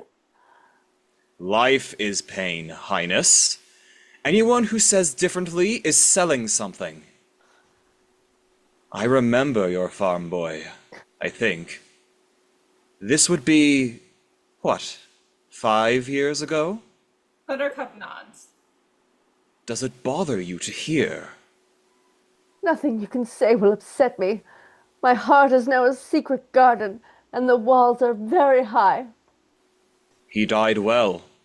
That should please you. No bribe attempts nor blubbering. He simply said, "Please, please, I need to live." It was the please that caught my memory. Asked what was so important for him here. "True love," he replied, and then he spoke of a girl of surpassing beauty and faithfulness. I can only assume he meant you. He should bless me for destroying him before he found out what you are. And what am I? Faithfulness he talked of, madam. Your enduring faithfulness. Now tell me truly, when you found out he was gone, did you get engaged to your prince that same hour? Or did you wait a whole week out of respect for the dead? You mocked me once. Never do it again. I died that day. Cut to the man in black, about to reply as they stand there on the edge of the sheer ravine. But then something catches his attention, and as he stares at it briefly, cut to his point of view. The dust cloud caused by Humperdinck's horses is rising up into the sky. Cut to Buttercup, and while his attention is on the dust cloud rising high, she pushes him with all the strength she has. And you can die too for all I care. Cut to the man in black teetering on the ravine edge for a moment. Then he begins to fall. Down goes the man in black, down, down, rolling, spinning, crashing, always toward the flat rock floor of the ravine. Cut to Buttercup, staring transfixed at what she has wrought. There is a long pause. She stands there, alone at night, as from far below the words come to her, drifting on the wind. As you wish. Cut to exterior, the ravine floor. The man in black feebly moves, manages to pull his mask from his face. Cut to Buttercup, blinking back her tears. Oh, my sweet Wesley, what have I done? And without a second thought or consideration of the danger, she starts down into the ravine. She does wonderfully, at least for a while, but then it gets too sharp. A rock she holds to betrays her, giving way, and then she is falling too, spinning and twisting, crashing and torn, cartwheeling down towards what is left of her beloved. Cut to the dust cloud rising. Pull back to reveal Prince Humperdinck and the others reining in at the spot where Buttercup told the man in black she knew he was the drug pirate Roberts. The prince shakes his head. We've cut the lead to less than the half an hour. They must have seen our dust cloud closing in, which might account for their panicking into error. Unless I am wrong, and I am never wrong, they are headed red into the fire swamp. Cut to Count Rugen. The mere mention of the fire swamp makes him pale. Cut to the ravine floor as seen from high above. Two bodies lie a few feet apart, not moving. It is, of course, Buttercup and Wesley. They might be corpses. After a time, Wesley slowly forces his body into motion, and as he does, cut to Buttercup, bruised and torn, as Wesley crawls slowly toward her. Can you move at all? Move? You're alive. If you want, I can fly. Oh, dearest Wesley. Remember, I said, I would always come wait for you? Why didn't you wait for me? You were dead.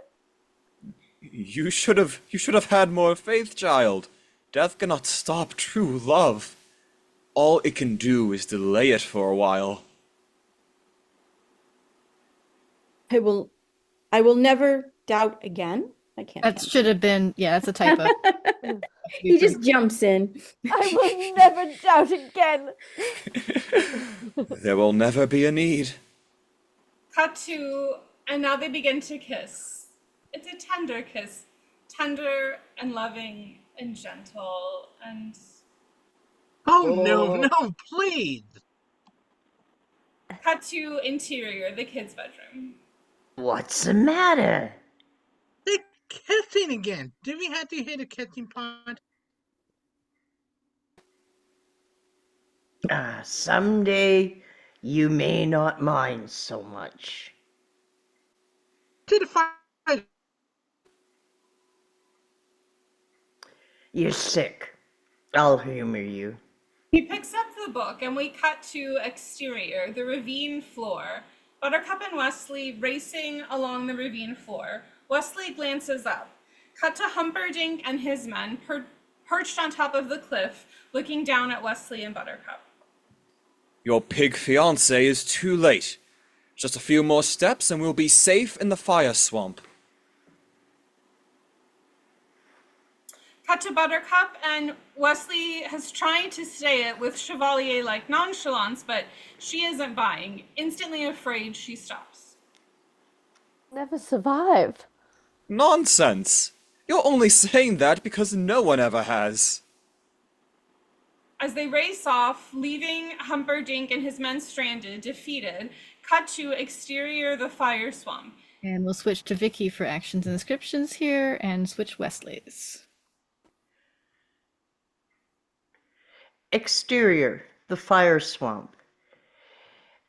And it really doesn't look any worse than any other moist, sulfurous, infernal horror you might run across. Great trees block the sun.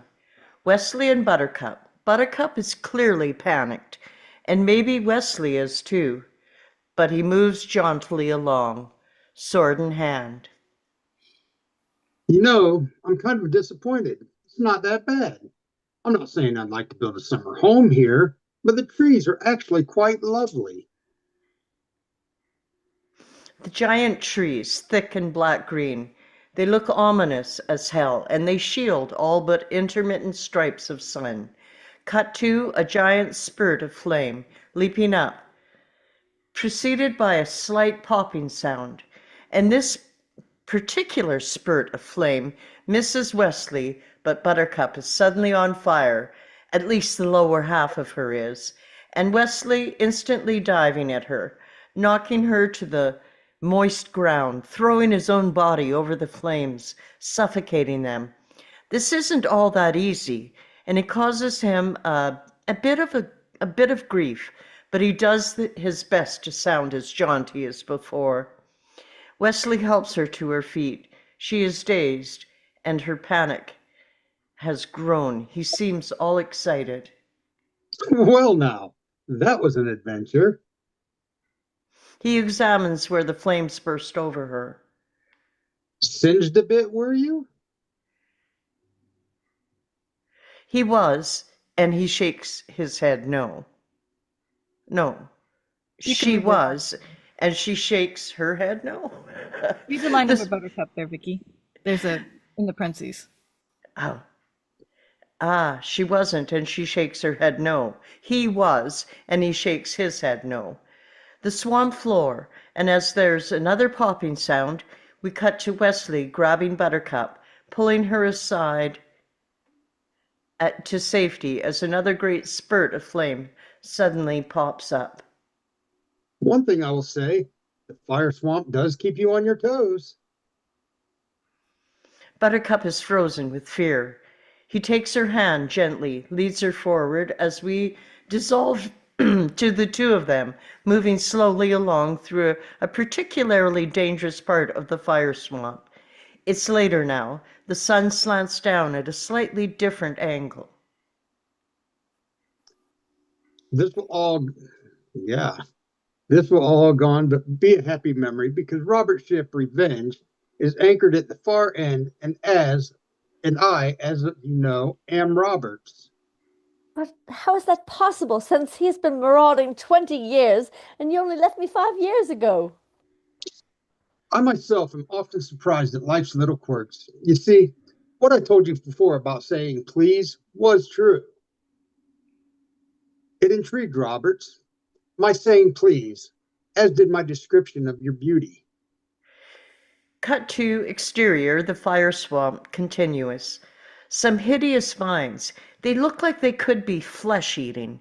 Wesley takes a sword, slices a path for them to follow. The vines groan as they fall. He's been chatting away the entire time. Finally, Roberts decided something. He said, "All right, Wesley, I've never had a valet. You can try it for tonight. I'll most likely kill you in the morning." For 3 years he said that. "Good night, Wesley. Good work. Sleep well. I'll most likely kill you in the morning." It was a fine time for me. I was alive and learning to fence, to fight, anything anyone would teach me. Roberts and I eventually became friends. Then it happened. What? Go on. Cut to Wesley picking her up, carrying her across some swamp that is bridged by a narrow, rickety tree branch. Roberts had grown so rich, he wanted to retire. He took me to his quarters and he told me his secret. "I am not the Dread Pirate Roberts," he said. "My name is Ryan. I inherited this ship from the previous Dread Pirate Roberts, just as you will inherit it from me. The man inherited it from was the man I inherited it from was not the real Dread Pirate Roberts either. His name was Cumberbund. The real Roberts has been retired 15 years and living like a king in Patagonia." Then he explained that the name was the important thing, for inspiring the necessary fear. No one would surrender to a dread pirate, Wesley. The two of them have by now crossed the pond. So we sailed ashore, took on an entirely new crew, and he stayed aboard for a while as first mate, all the time calling me Roberts. Once the crew believed he left the ship, and I have been Roberts ever since. Except now that we are together, I shall retire and hand the name over to someone else. Is everything clear to you? We cut to Buttercup, about to reply, but the ground she steps on gives way. It's snow sand, a great patch of it, and it has her. A cloud of powder rises, and she sinks into the stuff, crying Wesley's name, but then she's gone as we cut to Wesley, whirling, slashing at a U-shaped vine, hacks it in half. It's still connected to the tree, and then he grabs it, drops his sword, and clutches the other end of the vine. He dives into the snow sand, and there's another cloud of white powder, but it settles quickly. Now nothing can be seen, nothing at all, just the snow sand, lovely and lethal. Hold on to the snow sand, then we cut to the exterior, the giant trees. Nothing much moves. The snow sand is quiet. An odd panting sound is heard now. The panting sound is suddenly very loud. And then a giant ROUS darts into view. The ROUS, a rodent of unusual size, is probably no more than 80 pounds of bone and powder. It sniffs around a bit. Then, as quickly as it has come, it goes climbing. It continues to climb and then stops, rests, looks down from a tree branch, panting and deadly. We cut to the snow sand as Wesley lunges long past the bursting point, explodes out. He has Buttercup across his shoulders, and as he pulls to the edge of the snow sand pit, using the vine, we cut to a close-up of Buttercup. Her face is caked with the white powder. It's in her eyes, her ears, her hair, mouth. She's still probably beautiful, but you have to look awfully hard to see it. As Wesley continues to pull them to safety, we cut to the ROUS high above them. It watches. We cut to Buttercup, placed sitting, her back against a tree. Wesley is cleaning the snow sand from her face. He hesitates, glances around, and we cut to the ROUS on a much lower branch now. It stares down at Wesley. We cut to Wesley staring back up at the beast. Buttercup is oblivious. Her eyes flutter. He continues to work on her as we... We'll never succeed. We may as well die here. We have already succeeded. We cut to, now there are 2 RUSs. They have climbed into a nearby tree, stare hungrily down. We cut to Wesley, picking her up, puts an arm around her, starts to walk with her as he encouragingly goes on talking. What are the 3 terrors of the fire swamp?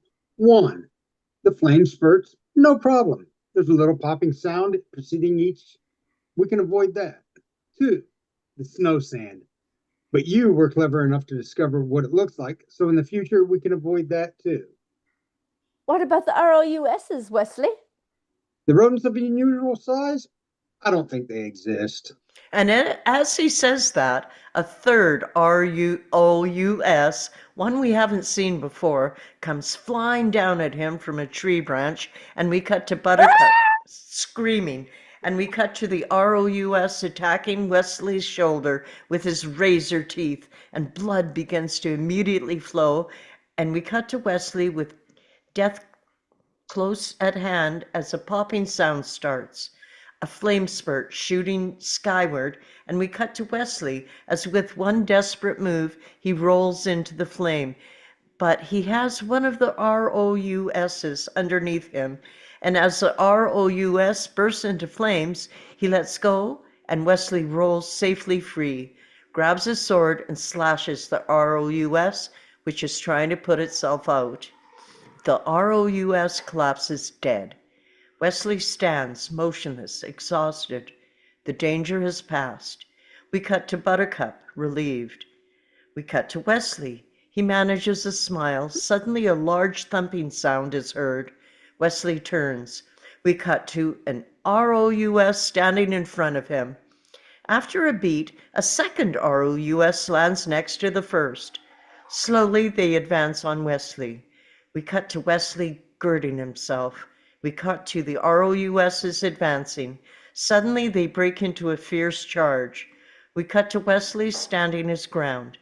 The ROUSs charging right past Wesley, diving on the dead ROUS. Buttercup scared, going to Wesley, both of them staring as we cut to the dead ROUS as its companions devour it. Wesley leads Buttercup away. We dissolve to Buttercup and Wesley moving slower than ever. They look like death. Then they stop, gaze ahead as we cut to the far edge of the fire swamp, just ahead beyond a beach. We cut to Buttercup and Wesley. Now, was that so terrible? And from somewhere they summon strength, pick up their pace, and as they reach the edge of the fire swamp, we cut to something we hadn't expected. Prince Humperdinck in close-up. Surrender. Pull back to reveal Humperdinck on his horse. Rugen beside him. 3 warriors armed and ready are mounted in formation behind Buttercup and Wesley, and they're at the edge of the fire swamp, about to leave it. They stop. Buttercup looks behind exhaustion. Beyond exhaustion, Wesley looks worse. It's dusk. Behind Humperdinck are the waters of a bay. Wesley and Buttercup staring out at the others. You mean you wish to surrender to me? Very well, I accept it. I don't give you full marks for bravery. Don't make yourself a fool. How will you capture us? We know the secrets of the fire swamp. We can live here happily for quite some time. Whenever you feel like dying, feel free to visit. Cut to Humperdinck. I tell you again, surrender. Cut to Wesley. It will not happen. We cut to Buttercup looking from one to the other. Then something else catches her eye, and we cut to an armed warrior in shadow with a loaded crossbow aimed at Wesley's heart. We cut to Buttercup looking the other way. We cut to another warrior, crossbow aimed at Wesley. We cut to Humperdinck. For the last time, surrender. Cut to Wesley. Death first. We cut to Buttercup frantically staring around now, and we cut to a third warrior, crossbow stretched, ready to fire. This one is hidden in a tree, blocking any escape Wesley might try. Will you promise not to hurt him? Humperdinck whirling to face her. What was that? We cut to Wesley whirling to face her.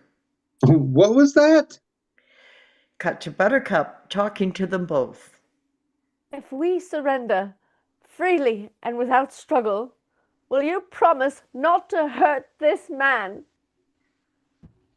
May I live 1,000 years and never hunt again. He is a poor, simple sailor on the pirate ship Revenge. I have known him since we were young. Will you promise to return him to his ship? Cut to Prince Humperdinck and Count Rugen. I swear it will be done. Once we're out of sight, take him to the pit of despair. I swear it will be done. Buttercup and Wesley. I thought you were dead once, and it almost destroyed me. I could not have you die again. Not when I could save you. Cut to Wesley, close up, dazed, silent. We cut to Buttercup, about to come apart at the seams emotionally. She starts to speak again, can't, turns, starts away, and we cut to Wesley watching, and cut to Humperdinck riding to her, swooping her up onto his horse, racing off. We cut to Wesley staring after her as Rugen, dismounted now, and his warriors advance on Wesley. The Count has a heavy sword, and he holds it in his hand. Come, sir, we must get you to your ship. We are men of action. Lies do not become us. Well spoken. Wesley is looking at him. What is it? You have 6 fingers on your right hand. Someone was looking for you. Count Rugen clubs Wesley hard against the skull. We cut to Wesley. He falls into it like a stone. The screen goes black. In the darkness, frightening sounds. And that's where we'll pause for today on the cliffhanger, so to speak. And then normally we do a short little discussion afterwards, but for those of you who are able to stay, I know some of you live in East Coast time zones or further and are a little tired, but if you can stay for the discussion, do that. But Bravo! 5-minute break first, so get some tea, use the bathroom, whatever, and then come back and see what you guys think of the script. So great Bravo! job. Yes. Great job, everyone. That was Great amazing. job. Thank you all. So much fun. I'm going to stop sharing the script so we can see everybody. Yes. So it's 50 minutes after the hour, so 5-10 minutes we'll come back here and so top of the hour. Let's say that we'll give you 10 minutes. This is a long time sitting, so. Try next time. I got work in the morning. All right, thanks for reading, Chris. Bye-bye. Yes. I next week I will participate. I will sign up for the part 2 for the part 2. All right, John. We'll see you next week then. Excellent. Yes. And we'll be switching characters up next week too, so that folks who didn't have a chance to read a big character can read one next week. That the ones that are able to show up for that. Yes. I need to go now. I will eat for my lunch now. All right. Have a good lunch. Bye. Bye. Great job, everyone. Great job.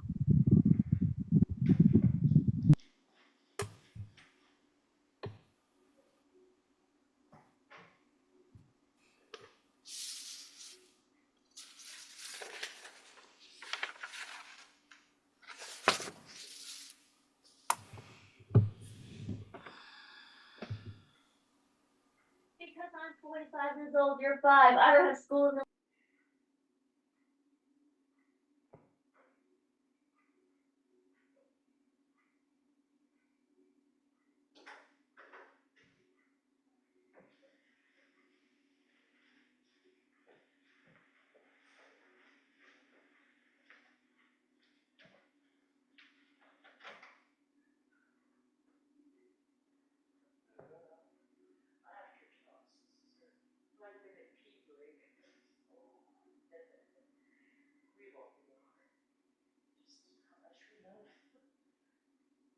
movie and how fun the read was, and thank you, new people. And that was good. Yeah, that's another thing, you know. Make sure you sign up if you want to be in the second half.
Hi, Vicky. Hello.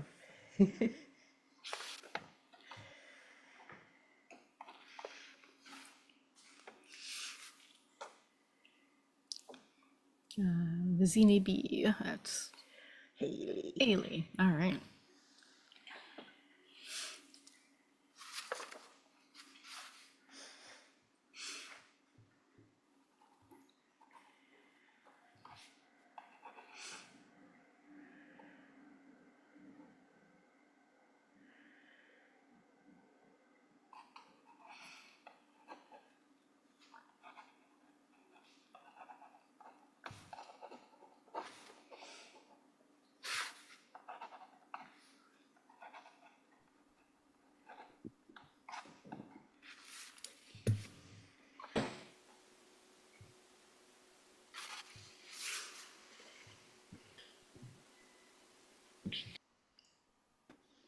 Y'all have fun reading.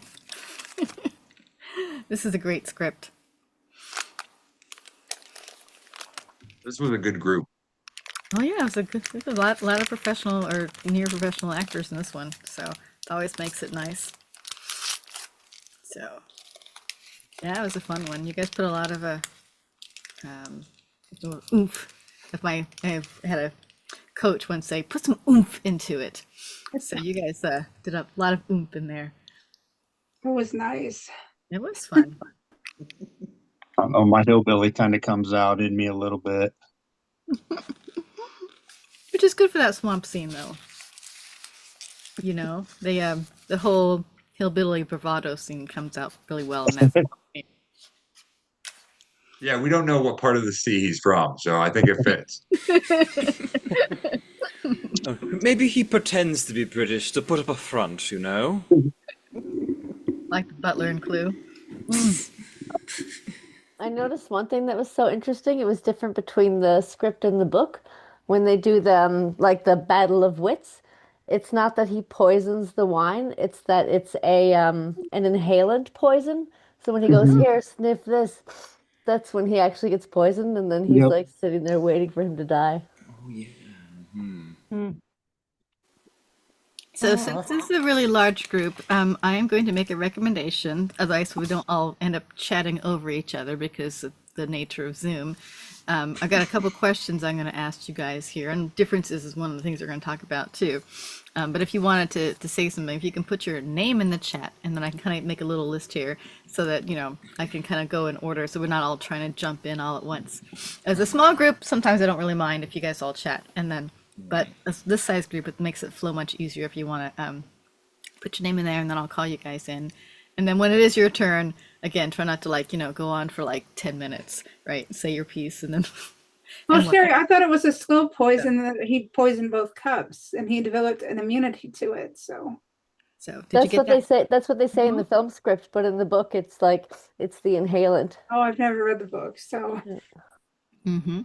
So I'm going to start off. So we got it's the top of the hour, but I think just about everyone's back. So two things I want you guys to think about, and we'll start with differences in between the script and the movie first, because that's very obvious. And then eventually we get to like the style of the actions and descriptions as well. So if anyone wanted to comment on some of the differences you noticed between the film script and the actual movie, yeah, we are still recording, because that's part of the discussion. Okay. And that gets included too. So, but yeah, go ahead if you wanted to say something like that. Put your name in there, and we'll go ahead and start. I will start off with, while you're thinking about those, and just kind of point out a couple things that I noticed on that. I made a little list as I went along, and some of them were small. You know, like someone has beaten a giant, and they said beaten a Turk instead. Or instead of 20 years, sometimes I think there was 15 years for the steadiest sword play. And then most particularly, I'd maybe start with that added scene between the prince and the princess near the beginning, when right before she went off on a ride. There was that one right there. And then there's a couple scene order things that changed. So anyone want to comment on any of those or any other changes you may have noticed? And I'll look for either hands or names in the chat.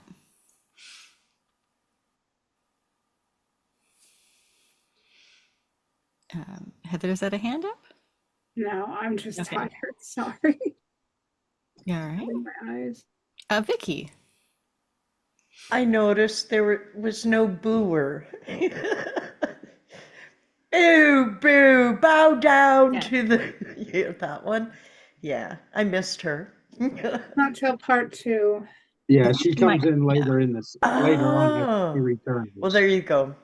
That's later when Wesley's in the chamber. It's something I remember. Right, and it's a dream she has. Yeah. Thank you. Love you. Other things you guys noticed that were different?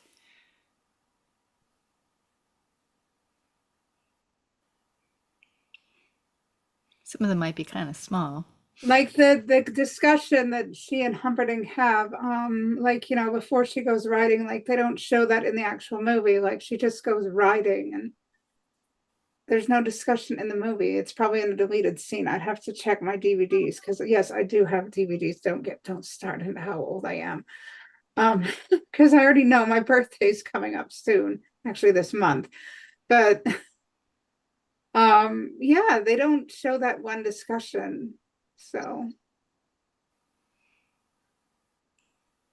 Brandon, what would you like to say? What I scene? really liked how they handled the fight scene. And especially with the descriptions, I thought it really gave you an idea of what we saw later in the movie. But instead of going through every detail of, hey, the sword moves this way and they parry and da-da-da, it gives you the entire feel of what they're looking for. I think that's definitely adds a lot. That's probably the longest actions and descriptions seen in this half of the film. Mm-hmm. Other thoughts on that, or any other actions and descriptions? Because I know we all read a lot of them. So, I always think the action descriptions are like an extra character in the film, and adds a lot to sort of the feel of the film. Any thoughts on that? How it kind of contributes? I like how fast the descriptions move. It's almost like you're riding along with them. And some of them are actually a little sarcastic, which keeps the flavor of the story going along. Scott. Oh, I was just moving my screen Oh, around. I just saw your hand from the camera. So. Yeah. I feel action and descriptions really make it visual for me. I mean, dialogue is great, but it rounds it out. And I read with other groups, and that isn't read, and they're still good reads, but I think it makes it richer. Mm-hmm. Brandon? It was very congruent, which I liked. I liked how it didn't just change with the dialogue, but all the scene descriptions and everything kind of seemed like a character to this story. Yes. Yeah. Elena. Well, I was going to say that I found some areas of the script really distracting, especially during the very last of what we were reading as Wesley was getting arrested. The cut to every single line was like, wow, that's kind of unnecessary. That was like, okay, you're chopping this up too much. And who's saying what line right now? And it's just cut to. I get it that it would be a shooting script, but we would just assume that it would be cutting back and forth. We wouldn't need that every single time someone needs to speak. True, they could have just said intercut. Exactly. Like they could have shortened that entire sequence and we would have figured it out. Just little teeny tiny little things there you don't think about when you're watching the movie because it's just them doing their coverage and they're cutting back and forth and they're just talking. But when you read it on the paper, that's like, okay, cool. Maybe I don't want to do that with, but we get the point eventually. And that makes a difference too at the director, or the script writer and the director, how much they work together ahead of time to put those cuts in. Because some scripts, they do just say intercut, or that they don't even say that, and you have to let the director have a bit more freedom too.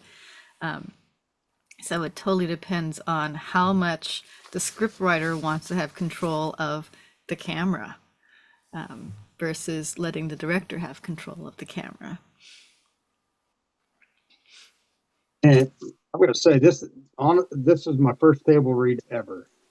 And I'm just getting back into doing this. I did a lot of acting when I was in high school and everything. Of course, then life happens. I'm 51 years old now and, had just gotten started back into doing background and extra work and some improv like I used to do. And seeing how it all comes together it's pretty amazing. And like I said, and every script goes through iterations too. So this one is close to a shooting script, but it only had 30 scene numbers or 30 shot numbers, and only when the location itself changed. So it's not the final shooting script, because those would have a different number for every time the camera moved. So all those cut to, cut to, cut tos would have had a different shot number. So you can see there's still another iteration of the script to go. Yeah.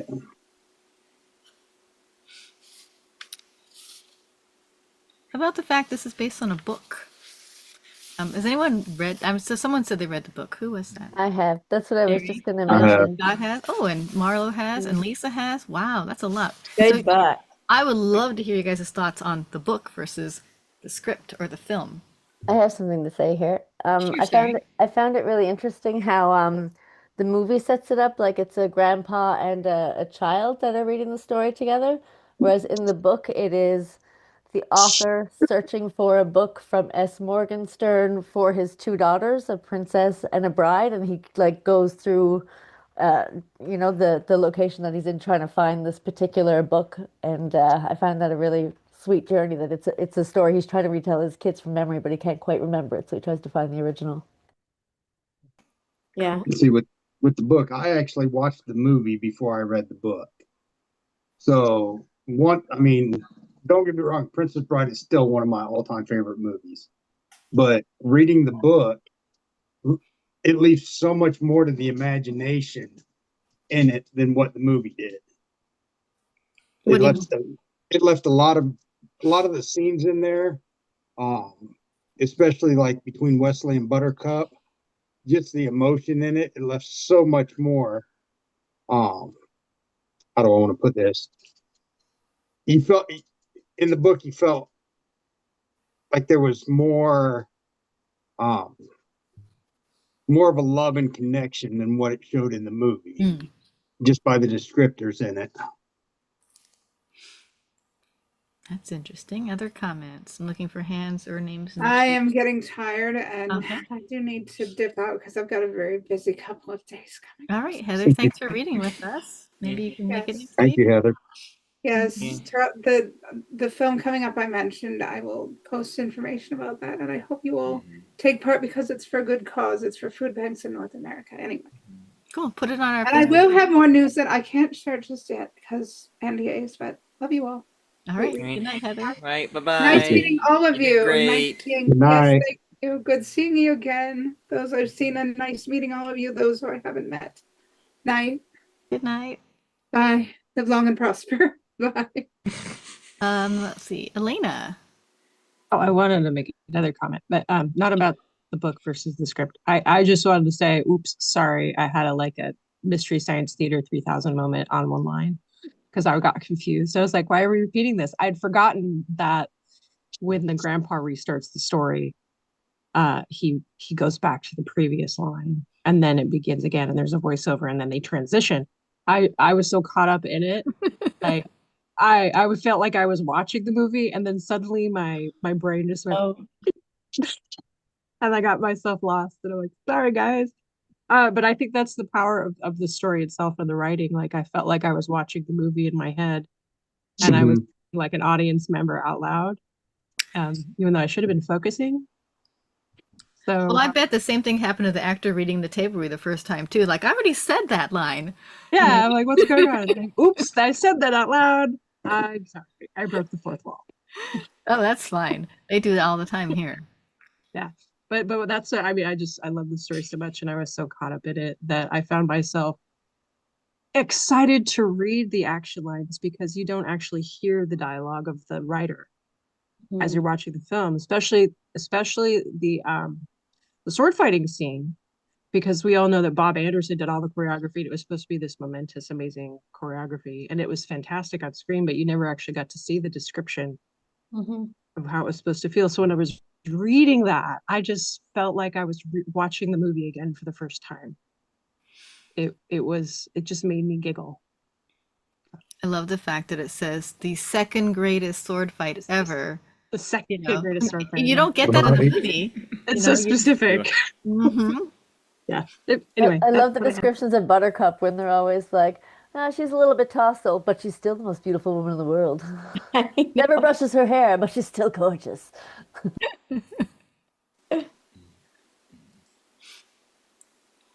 Cool. Other thoughts anyone had? Or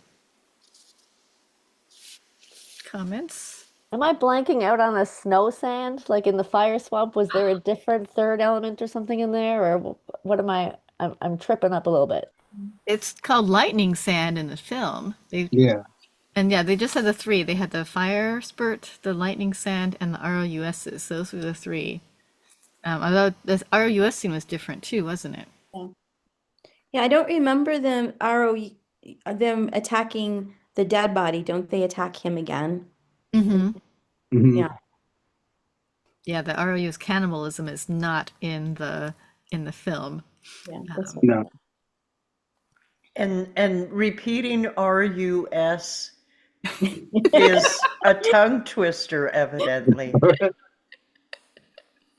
ROUSs. That is Yeah. kind of a lot. ROUSs. If you're warming up to go on stage, I recommend ROUS. But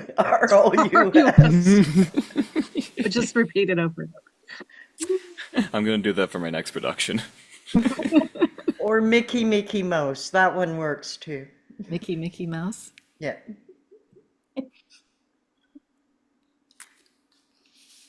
I like red leather, yellow leather. Well, that's my favorite. No, mine is always, I pluck mother pheasants. I'm the best mother pheasant plucker ever to pluck a mother pheasant. Have you ever sung Susie, Susie sitting in a shining shop? That one's a good one. Rubber baby buggy bumpers. Mm-hmm. So does anyone have any, if you want, because we have some little bit of time, if someone has an upcoming production you want to promote or a page you want us to go find or follow, I did some brief stuff in the beginning, but if you have something you want to direct people toward afterwards, we can do that now if anyone has a group or a production coming up or something you want to promote. Vicky. No, I was waving goodbye to Lisa. Oh, you're waving. Oh, okay. Well, I will start with one. Vicky and I and a few of the folks here, Lisa, and sometimes Heather. We also read with, I mentioned it briefly, Two Households in Fair Corona, a Shakespeare reading group that's based on Facebook, and we read Shakespeare plays and Shakespeare contemporary plays from his contemporaries, and occasionally some Greek and Roman plays as well, and occasionally, very rarely, some modern plays. But we read on the first, third, and fifth Saturdays of the month at 3 p.m., starting at 3 p.m. Pacific Standard Time or Pacific Daylight Time, depending on the time of year. But that's Two Households in Fair Corona, and you can find us on Facebook if you want. We're reading Julius Caesar on Saturday, and I haven't cast it yet. There's still some space available. We only have 10, and I can take up to 20. So if you feel like reading a Shakespearean play with me, let me know. Did you say Corona, not Verona? Corona, because it started in April 2020. I love it. So it's Two Households in Fair Corona. That is not a typo. So funny. Mm-hmm. So. I don't have. Oh wait, I think Julia has her. Oh yeah, go ahead. Yeah, so I don't have, well, most of my productions were Russian-speaking theater, so most of the productions probably not going to be too interesting for anybody. But I am in other theater, and we do have Romeo and Juliet coming up at the end of January, if anybody's interested who lives around Seattle area. Which theater is it? It's Applaud Studios in Everett. Oh, okay.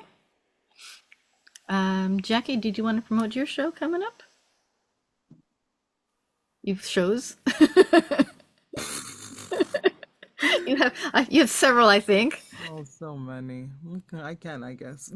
If you are in the DC, Maryland, Virginia area, feel free to come see Tartuffe. It's our last weekend this weekend, November 14th to 16th. And then I also have a virtual theater company like Kat, like so many people. And I've finally created a schedule for the rest of the year of this year. The week of Thanksgiving, November 24th to 27th, we're gonna do the last days of Judas Iscariot. And then after that, by Stephen Adly Girgis, After that, it's usually we meet on Sunday nights is the general. So Sunday, November 30th will be Arden of Feversham. Have you ever read that one, Kat? Haversham? Yeah. Arden of is it? It's not Arden of Faversham, is it? That one? Feversham or Feversham? I don't know Yes, how to. I haven't read it. I've been dying to read it. Oh, So you should join us. Yeah, we're Alright. gonna read. Well, if I have enough people, we'll read that on Sunday, November 30th. Then That's about a Sunday. true story about a couple that got murdered during Shakespeare in England, right? That one? Yeah. Yeah. I just know about it, but I've never read it, and I was like, Yeah, me neither. let's read it. Then we're doing this play that I did over the summer that you got to see, Anima, by Amelia P. Rosselli, Sunday, December 7th. Then Everybody by Brendan Jacob Jenkins on Sunday, December 14th. And we're going to finish up with A Christmas Carol, just like your group, on Sunday, December 21st. Cool. I told you she was busy. You didn't get a chance to do your introductions earlier, so I made some for you. Yeah, I heard you. I was like, thank you, Kat. Thank you. I appreciate you. Do you know the date we're doing a Christmas Carol for the Shakespeare group? No, not yet. I think, well, I do have it. I think it is, I'd have to look it up real quick. I'll think about it for a sec. Let me look it up. That's also open to folks too. If you like A Christmas Carol, we read that in December every year, through 2 households. So I'll look up the date on that. It's a And it's a Saturday fun for sure. time. It's a fun time. And there's Yeah, always and- lots of parts for that. And opportunities Yeah. for musical interludes. Jack, did you have something you were saying? Yeah, I'll also plug myself for anyone in like the Alberta, Canada area. Also on the topic of Christmas Carol, the student production for Rosebud School of the Arts is doing Jacob Marley's Christmas Carol by Tom Mule, which is a different interpretation. Like it's Christmas Carol from like a different perspective. It's really really cool and like just if you. Yeah, that's what I'm going to be in. I'll be, and I'm going to be Jacob Marley himself. So Nice. I heard great things about that script. it's a lot. It's a lot of fun. Christmas Carol. That's December awesome. 20th, I think. Also, right before mine. That's great. I love that. And you can do 2 Christmas carols back to back. Play different Oh people if you boy. want. I think I'll go for both. Do it. Do it. Yeah, I love like being able to play so many different characters. Like I feel like I've played like 7 characters in A Christmas Carol over the years. Alright, I'm putting 2 households in Fair Corona into the chat there, so in case anyone wants to click on it to make it easier to find. It's not. I guess I will share my artiste I'm going page to look at it right now. where I post Muppet, it. yes, the Muppet is the best. Oh, Christmas it's Carol. absolutely. Maybe I could find a script for that one. I think I have one. If you Do you? don't, yeah, because I think I've done that with another group. I'll check through my. Yeah, let me know if you have one, and then I'll ask folks if they'd want to do that one instead. I do voices for various Muppets, so. I believe I have it somewhere. Just have to And I said for this group particularly, we have, like I said, the second half of The Princess Bride coming up next week, but the rest of the year is wide open. So if you have a script that you want us to read, send it my way because I keep having to scrounge for scripts. I have one slated for next May, but that's a Star Wars version that we're going to read next May. Star Wars without Luke Skywalker in it. It's a very, very early draft. So, yeah, it should be interesting. But I'm going to do that probably closer to May 4th, as in May the 4th be with you. But in the meantime, yeah, send me a script if you have one you want to read, and we'll get it on the table. The Zoom table, so to speak.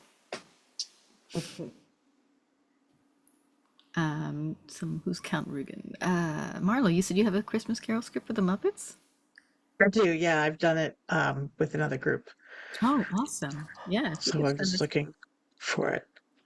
If you can send it back, I have a that'd be great. I will rather email large well of scripts. Yes, because I I'm can running out imagine. of scripts to read. So yeah, if you could That send. is insane. You cannot run out of scripts to read, Kat. I know, but So I only long. have so many resources.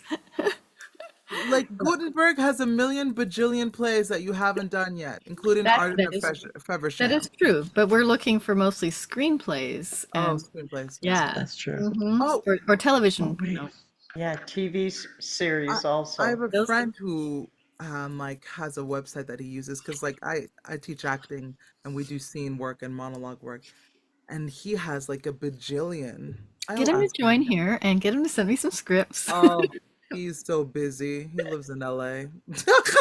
He doesn't do Zoom stuff, which whatever. Yes. But I'll send the resources though. I'll get Okay. it. Anna Karenina. Karen, Sure. Anna Karenina. Marlo, feel free to send me. I also have the Judas script, but maybe yours is better than mine. Like I have two versions. I'm always like, I'll take whatever script is better. Oh, Anna Karenina, the script I've never seen. Like the one with Keira Knightley. Oh, it's a Oh. movie. Ah, you okay. I can thought there was a find play that- version. It's like, well, oh, there is a play. Yeah, it's a book. It's a play version, but they made a movie. They made quite a few. I've only read the book. Yeah, you can. Oh, you have better patience than I did. I mean, I went to French school. We had to read all of those We long did ass too. book where, you know, they talk forever. I mean, Victor Hugo, I love him, but man, thousands of pages. I like to go, but when you have to start reading War and Peace, which is like, I think it's thicker than two Bibles, I swear. Descriptions. It's just like you don't need to know the shade of the trees and the, you know, the smell of the oak and Especially when you're like 14, 15, when we were reading it, like in 8th grade, I think 15. Oh my God. I'm with you. I'm with you. So All thank right. you.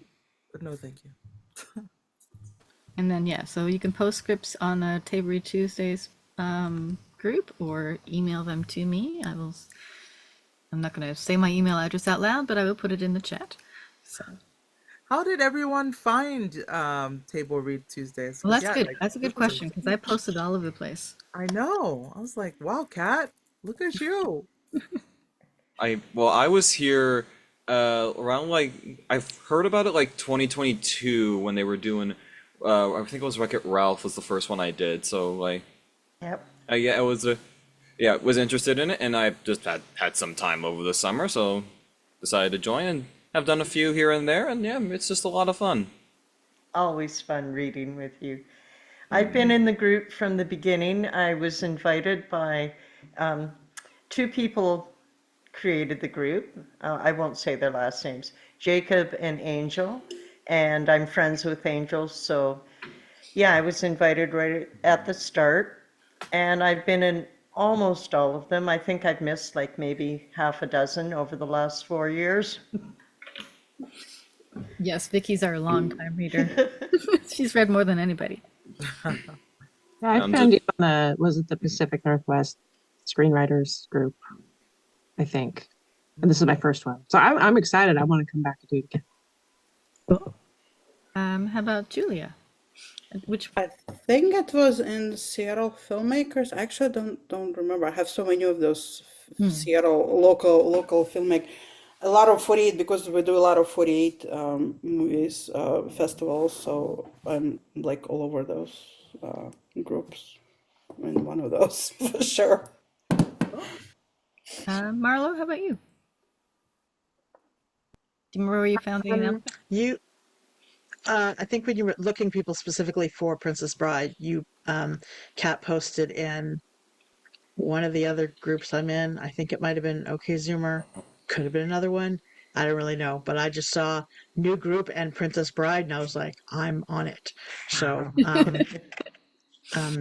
and it's really fun to do things in like a different way. That like it's a very different experience to be like kind of looking at it like script as more of script focus as opposed to like performance focus. Yeah. And It's really, really interesting as a writer, kind of coming at it that way. Also, I haven't done that many like movie scripts, so that's also. I mean, I have done some, but they get kind of messy when nobody wants to read stage directions. So it was very entertaining to be able to hear them in this way. So Yeah, we don't usually have a shortage of people wanting to read stage directions here because you get a lot of lines. You know, and even if it's a television script, we did, what was that? Game of Thrones. There's a huge, the entire episode is a giant battle. And I would say 75% of the script was stage directions. And one person read them all, or maybe we split them between two, I can't remember. But, you know, there were very few actual spoken lines because it's just describing all the fighting back and forth, you know, and it's a great episode, but there's not a lot of speaking parts. Unless you did the stage directions, and by the time we were done, we're like, I need to drink water. But, and then some scripts have almost no stage directions, and oftentimes if it was a play first, there are very few stage directions, and there's a lot of dialogue because plays rely on the dialogue to keep things going. I mean, obviously there's a few things where you have characters that you can do without a lot of talking, but yeah, if it was a play first and then turned into a film, the stage directions are usually more minimal, or at least there's a lot more dialogue anyways. So it's very interesting though to see how a script evolves, and that's one thing I really like about this group is it's not, like you said, not just about the acting, it's about how the story changes. And you know, some scripts will say, like, I've only seen one or two, but whenever they change the script, they usually change the color of the paper that it's printed on, so you know it's a new section being inserted. And so one script we read had insert pink version, insert green version, insert pink, you know, back to yellow. And so you know which part of the scripts were older or younger than the other parts of the script, which is fascinating to see because you never get to see that on the actual film, you know. So yeah, it's kind of cool. That's why, you know, I don't know any other group that shares the actual script on the screen. So that's And to find an early draft of something can be so interesting. Just, yeah. well, like Gremlins, right? Yes. Gremlins were much more evil in the original script. I mean, they're bad enough, but they were really evil. And like Yeah, people, the script was so weird. Oh, I not the same remember. at all. That was interesting. yeah, you know, and you kill the family dog, and I think the mom dies too. It's just lots more death and blood. They had to make it more PG to get it to pass it on to the actual film production stage. Yeah. So yeah, it's very interesting to see the differences in the scripts. So and you can go back and look at some of those too. Actually, we do have a YouTube channel. It's just called Table Read Tuesdays, and I've been a little lax about putting the live videos onto the recorded section, but if you go to the live tab, you can find them all there. Yeah. So, which is pretty fun. But I know I've kept everyone, it's at 8:30 here, kept everyone long enough. So hopefully if you want to read next week, you go sign up as going for next week. And if you can't make it next week, keep an eye out for future events, and we'll see you hopefully in another table read. It was so fun having you guys here. Wonderful meeting you, Julia and Marlo. Wonderful And, meeting you. And always good reading with Jack and Jacque and, of course, Kat. We're like sisters now, Kat. You are. Okay. Bye-bye, everyone.